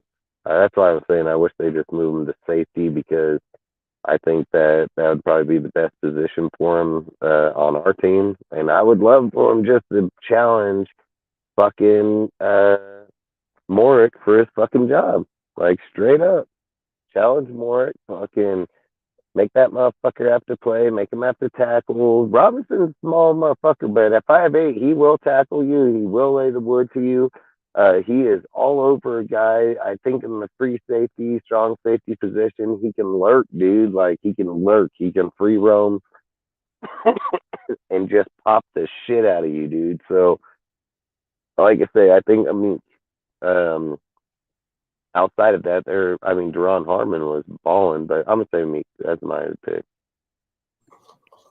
Yeah, it's a good pick. I'd even like to try Hobbs at safety. I think he'd probably make a good safety, even though his natural position is a corner. I think safety. I'd just put him at the safety and let him, I'd put him at the nickel slot and just leave him and go get yourself 2 fucking corners, one veteran out of free agency and 1 draft. Because you already have Sam Webb and frickin' or Tyler Hall. So that's 5 right there. So that's kind of where I would head because Sam Webb's shown he can come in and play. He'll be in the system year 2. Tyler Hall, he's here for sure. We already give him $1 million, sign him to a contract. So unless something happens to him or he just sucks in next year, he's here for sure. And then that's why I just think of Meek. You got to move off of Meek. Either trade him, fucking put him to safety, do something. But then you're going to have Morick, Teamer. But I don't know. They might move off Teamer. So you'd go Morick, Deron Harmon, because I think they 100% bring Deron Harmon back. And then Polamalu. So I think he's obviously coming back. And Isaiah Palamau is my favorite. Is actually my surprise player. And then, like I said, I think Teamer gets cut for sure. But Teamer, his contract's up. That's what I'm saying. I don't think we renew it. I think he goes bye-bye. There's somebody else back there, and I can't remember who the fuck it is. What's his name? Starts with an F. Farley? Fairley, I think. Yeah, Fairley. He's still back there. I thought he was gone a while ago, but maybe he's back there. He's been up on the. Yeah, he's been there. So then he's gonna probably go bye-bye for sure. And then, like I said, in the corner, I think Sam Webb stays for sure. He's a UDFA. He played good football. Sidney Jones? Who? Sidney Jones. Where has he been hurt? Nah, he played a little bit. When he was out, he played good. I ain't seen him or even I've yet to be like, who the hell was that? So he couldn't be playing that good. Let me go look him up.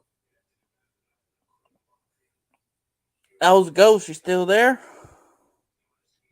Yeah, I'm still here, dude. How about you, Cortez? You still there? I'm asleep, bro. Asleep? It's bedtime for me. Nah, bedtime's like 2 a.m. for you, dude. Fuck no, What do it's you 6 think? o'clock It in the says which. morning. Your other topic was which secondary player should we target in free agency? Who did you have in mind there? Yeah, so as I think about rebuilding this defense, I think we obviously need help at all different levels: defensive line, linebacker, and secondary. You guys know that my preference is to build in the trenches, to build in the defensive line. But then, I thought about this just like more generally or holistically about the defense. Like, what else do we need? And obviously, we need some secondary players. I think Rock Ya-Sin might be back. I'd like Deron Harmon to be back, so hopefully he gets re-signed. But I don't think Merrick fits this scheme, so I think he's gone. So we need at least one safety, if not two safeties, and then another corner. Ideally, a true number one corner, because I see Rock Ya-Sin as more of a number two corner. And so I actually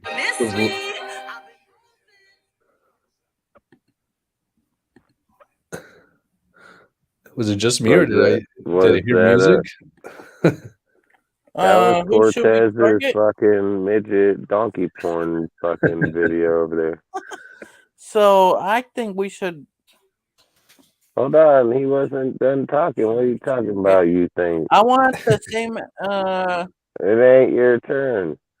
So I actually was looking at Jamel Dean as a cornerback from Tampa Bay. Like PFF has him ranked as the top cornerback coming out as free agency this year. So I would probably look at him. I think Bradbury will be really expensive. 17 to 20 million. Right, exactly. I mean, if you want a veteran guy, he was one of the best lockdown corners too this year. Exactly. And then one of the veterans who I think may come out as like pretty cheap is like Patrick Peterson, I think, just because he's getting long in the tooth and he's up there in age. But he's about to be a free agent. He got paid 14 million last year, so I think you can probably get him between 12 and 14 million. Right. And he had you might even get him around. You might even get him. Yeah, I think 12, 14. I mean, and don't get me wrong, he's still a great player. He is going to get burnt on some plays because he's a zone corner, but he still plays really good football. So I mean, I wouldn't be against getting him. Yeah, and then on the safety side, the guy that I would really want to target is Jesse Bates out of Cincinnati, and probably second would be Jordan Poyer from the Bills. And I know those guys will probably come with a hefty price tag, but Jordan Poyer is not leaving the Bills. They're gonna re-sign him. They rather let Tremaine Edmonds leave before he does. Damn right, because Poyer and Michael Hyde back there, or Michael, Michael yeah, Hyde. Fuck yeah. It's one of the best safety tandems in the whole NFL. So I think, it might be tough for him to leave because I think he would take less money to be there. You got to remember they're even injured too. So I think what's his name is just coming back, but I don't know if he'll get to play this week. I think they said not till next week. Michael. Poyer, yeah, I mean, I ain't gonna lie, I like him, but I don't think he's gonna get let go, in my opinion, either. Who was the other one you said? Jesse Bates from Cincinnati. He'd be like 12 million. So he'd probably be like 12 to 14 million. He's young. Yeah, these guys won't be cheap, but I think they would definitely, help out our defense. Who was the other one? Those were the two that I mentioned. I mean, another guy that I would. Three. I mean, the other guy that I would throw in there is C.J. Gardner-Johnson from the Eagles. I don't know about him. Because the interesting thing about that guy is he doesn't just play pure safety; he also could play slot corner, and injuries are like inevitable. So like if you get an injured safety or whatever, you could slide that guy to the slot corner if needed. So I think who was it again? C.J. Gardner-Johnson, the Eagles. Yeah. I mean, he's been pretty solid. I mean, he's not like a lights out player, but like very, very solid. And he's a ball hawk. Like he had 6 picks this last year. But I think the Eagles are going to bring him back. Played? Yeah, in 2022. Yeah. Yeah, but fucking how much are they going to pay him? Like, that's going to matter too. So. And then plus that he got hurt. Yeah, he did get hurt. That is true. But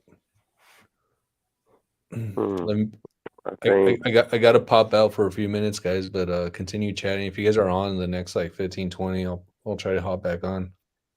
All right, dude. We should be back. Hell yeah. Yeah. I would love Jesse Bates. Bates would be a good player if you're investing money for the long term. I mean, but then you're probably stuck with Morick because I don't know if you're going to. Hey, to be honest, I think Cincinnati's going to move on from Jesse Bates. Didn't they draft his replacement this last year draft? I don't know. Who was it? Fuck, I forget. Let me go look.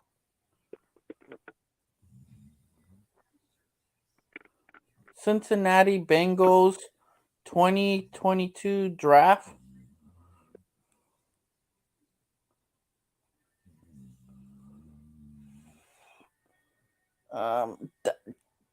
Daxton Hill, safety, Michigan.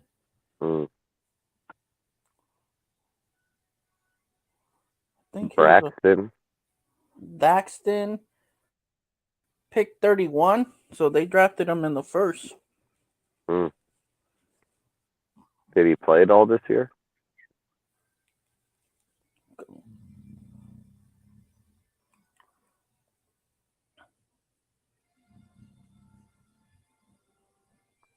Let me go see real quick.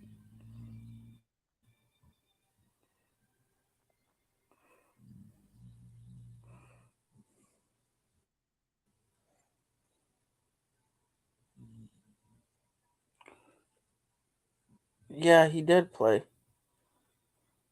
Did he do any good? He played in 15 games. So he played all year. He had... Huh? I said, so he's played all year. Played in 15 games. Yeah, 11 tackles, 5 assists. No interceptions, though.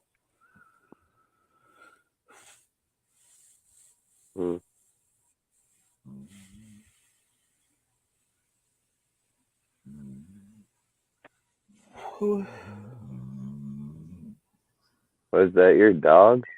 Yeah, she's snoring. Fuck yeah, man. She sounds like my dog Rick, dude. Just fucking over fucking legs all to the side, fucking in the air, like.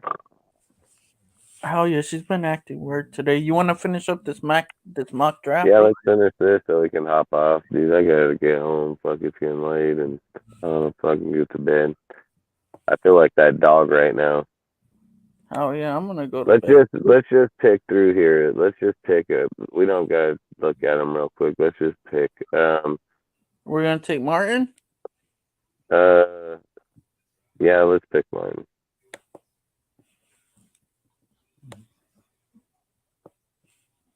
They're not giving us grades anymore, or what? Oh, A+. Let's roll Martin.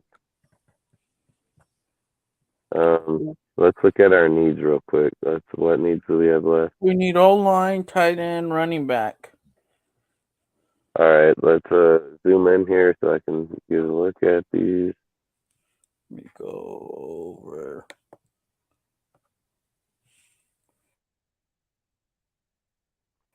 Scroll down.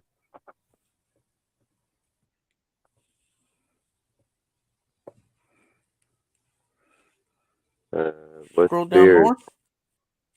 Huh? The Spears. Should we take him? What is the Tyler Spears? The running back? Yeah, screw it. What the fuck did my phone go? So do you want to draft him? Is he the best halfback up there?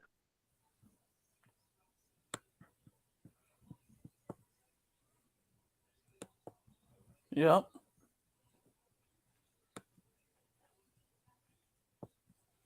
He's the best halfback.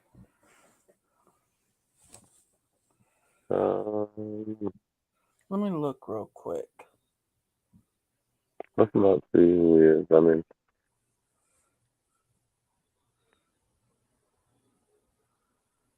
I think my uncle's coming home tomorrow, Dustin. nice.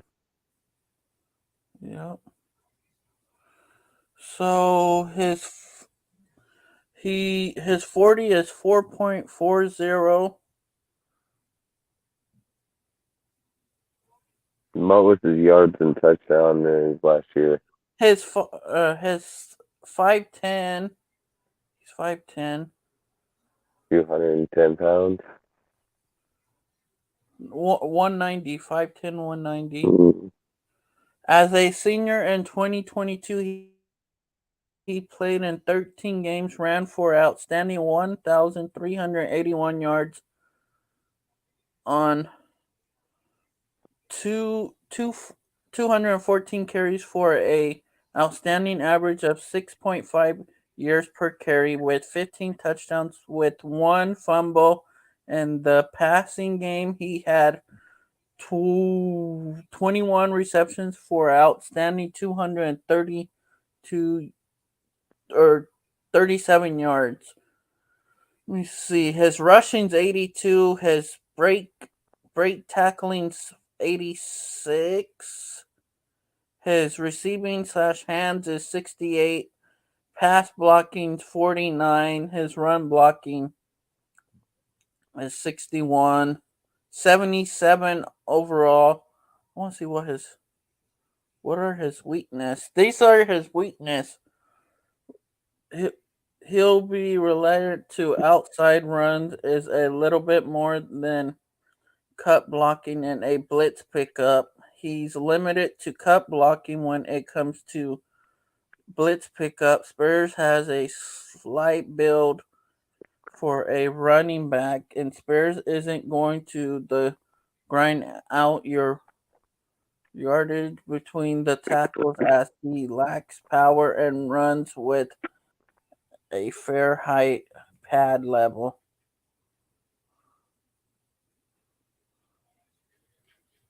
So what do you want to do, Dustin?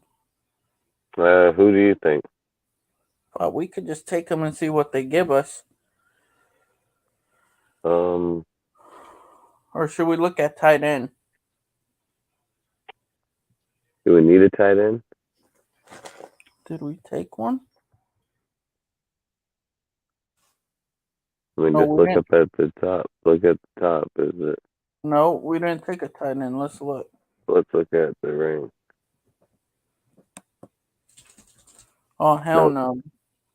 All right. Let's go back. Take the halfback.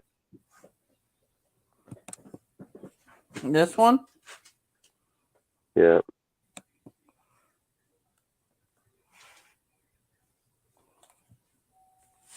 Okay, I just want to see what else do we need? Oh, they gave us an A. We need O-line and tackle. O-line. What the fuck? Fucking it up, dude.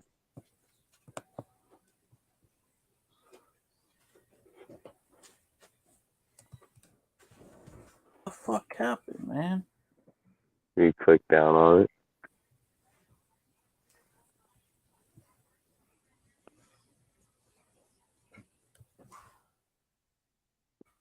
So where do you want to go next? What other spots we have left? Tight end or O-line? O-line, I guess.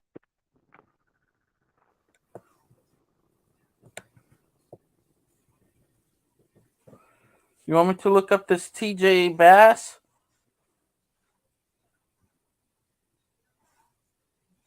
Say again. TJ Bass, I'm going to look up.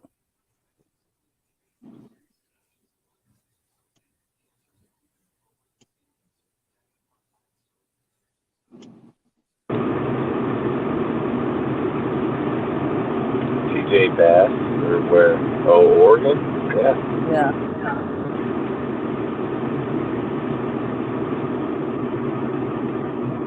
TJ Bass, his 40 is 5.25, 6'4", hands 9, spam 80. What position do they have him playing at? Let me see, where do they have him?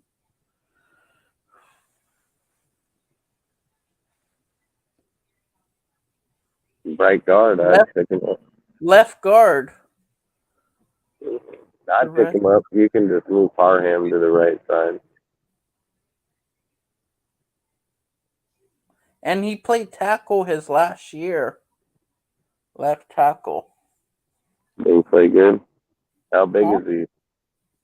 He's 6'4", 325. Pretty big.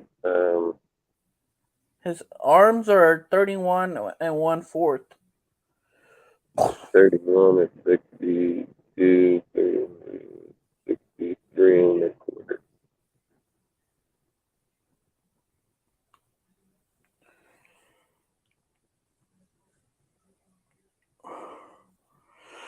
What do you want to do? Is that what you want? Yeah, we could go with him. Ready? Yeah, whatever you think. Yeah.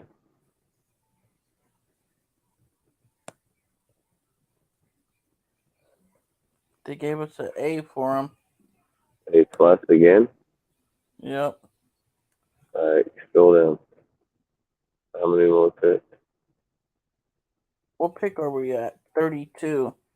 One more? We only have one more left? Yep. Is it 232? Yep. Should we just go for just available? Hold on. Let's see what are our needs. Tackle, punter, kicker, long snapper. Go to tackle. Huh? Or I Go to meant tight tackle. end. I meant tight end.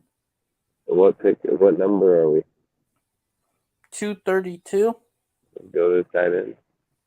I'm at the tight end.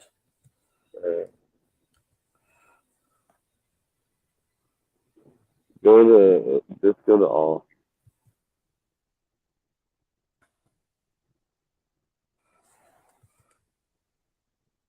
We get another receiver, another corner. Jordan Reed. Huh? Jaden Reed. Jalen Reeds? Yeah. Michigan State? Yeah, there's no way he gives us an A, but whatever. Huh? I said there's no way they give us an A, but whatever. Let's go. Fuck it.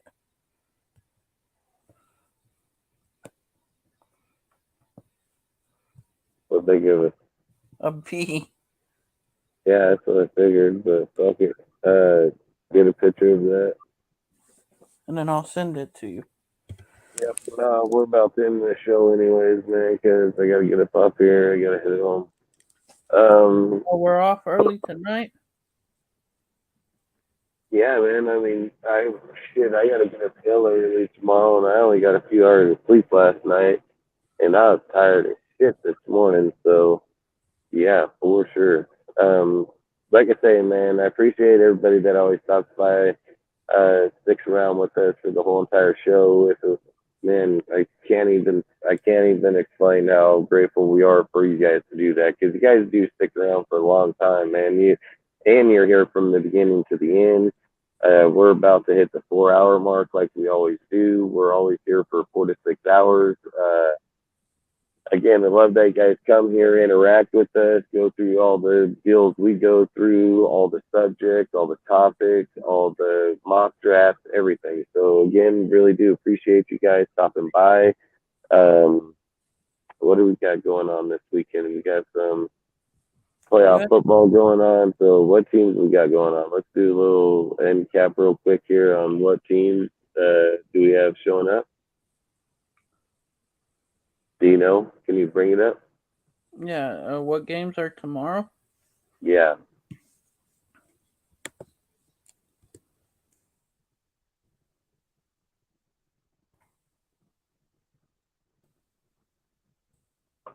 That one dude bet $2 million on the Cowboys beating the Niners.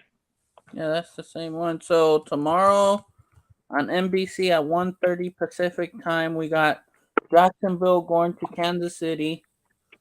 And then at 5:15 on Fox, we got the Giants versus the Eagles. And then Sunday we got the Bengals at Miami, or not Miami, Buffalo, and then Cowgirls at the Niners. Who's at Buffalo? The Bengals?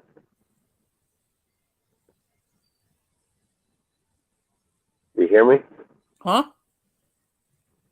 The Bengals were at Buffalo?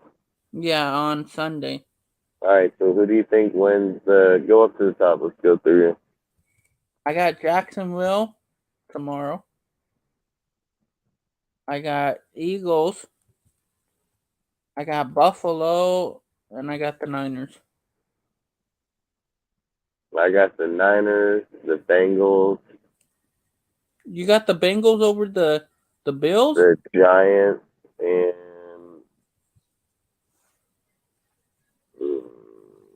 there's tomorrow Saturday.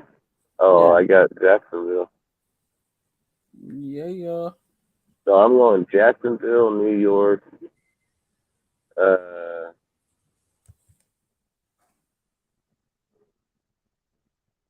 The Bengals and the Niners. Hey, this doesn't.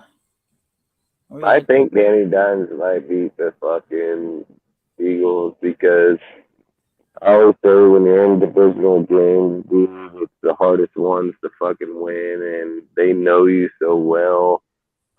Danny looked really good in this game with the Vikings. I said I knew he was going to win that game.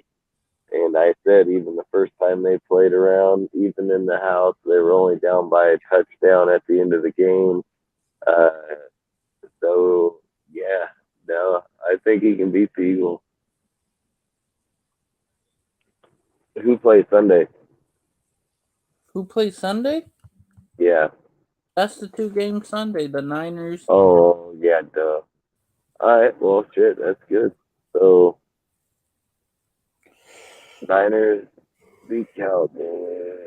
I'm going to say Cincinnati beat the Bills because the Bills, man, they shouldn't be in the games like they are right now. So, I just think Cincinnati, they got such a powerful offense, dude. I mean, that offense is powerful as shit.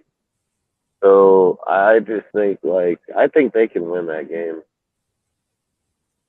Again, I think New York Giants beat Philadelphia just because it's a divisional game. I've always said the biggest, your kryptonite is your divisional team. So I think that one can be a pretty tough one. And then the other one was... The other one was the Jacksonville at Kansas City. Yeah, Trevor Lawrence,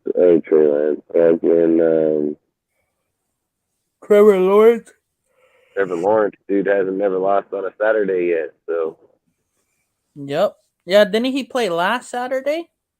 Four interceptions, come back and beat him, so. Yeah, bro, he has never lost a Saturday game. Nope. And after Lou Patrick, that just be the craziest shit. All right, man. Either way, fuck. I appreciate you guys, man. Appreciate you guys coming, sticking around. Always putting comments in the chat, just interacting, man. We really do appreciate it. We appreciate you sticking around for 4 hours. Getting tired here, but got to get up early. So if you want to say something, Cortez, or you could just follow us on YouTube. Just follow my channel. We're starting in a couple of weeks on the Nation's Nightmare channel on Wednesday. And do our drafting process. Man, bro, you're falling asleep over there. no? I was just with French fries earlier, and I had French fries earlier, and I had my hand right here, and I'm like, what the hell? Just follow us on YouTube, our Discord. That's about like it. I say, just go to the Instagram, man. Go to the Instagram page, Death Star Report. Go to the bio, click on the link tree, and then right there you guys could find any one of us or anybody that's on our panel, in our Discord, that's part of our group. All their links and everything will be right there. Sorry I didn't get them out in the chat tonight, man. It's my bad. Yeah, bro, we're just vibing. We're up and just talking. Yep, just keep on going. So, like I said, man, outside of that, I appreciate you. Appreciate you guys. Salute Raider Nation. We'll see you on Monday at 7 p.m. Just right before Pacific you leave, time, 10 p.m. Eastern time. the Lakers won by 2. Let's go. Let's go. Man, what's our record right now? I think you guys were.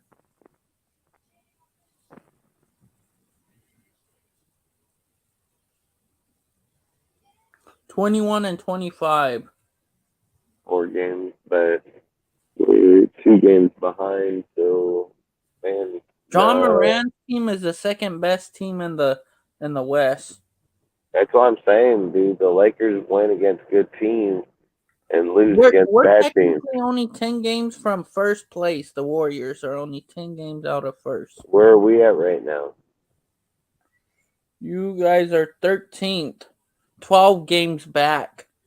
Yeah, but what about 8 to 13? How many points or games are we out from there? I think 3. 3 or 4. What about top 10? Top 10? Yeah, how many games back are we from top 10? 1. Steve, perhaps we can get in there. All right, well, shit. Outside of that, man, we appreciate you guys. Hey, bro, no disrespect, but the Rockets suck. Yeah, they do, massively. Yep. And all right. there's no disrespect to me because I don't even like them. Yeah, fuck the Rockets. Yep. Again, man, we'll catch you guys on Monday. We really do appreciate you guys. And then, like I said, 7 p.m. Pacific, 10 p.m. Eastern. So outside of that, see you guys in Discord or around on Instagram or back here on Monday. So adios.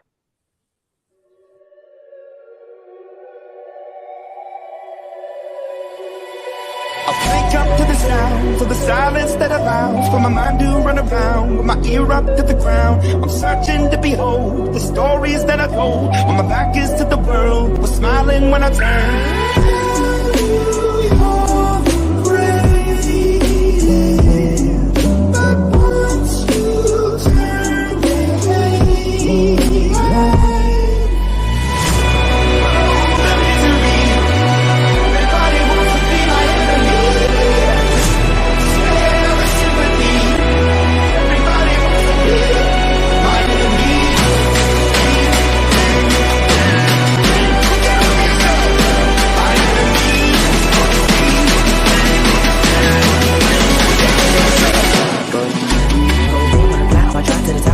Thinking out the box, I'm an astronaut. I'm blasting off a planet, rock that cause catastrophe. And it matters more because I had it. Now I had a thought about wreaking havoc on an opposition. Kinda shocking, they want a static with position. I'm automatic, quarterback, I ain't talking shit.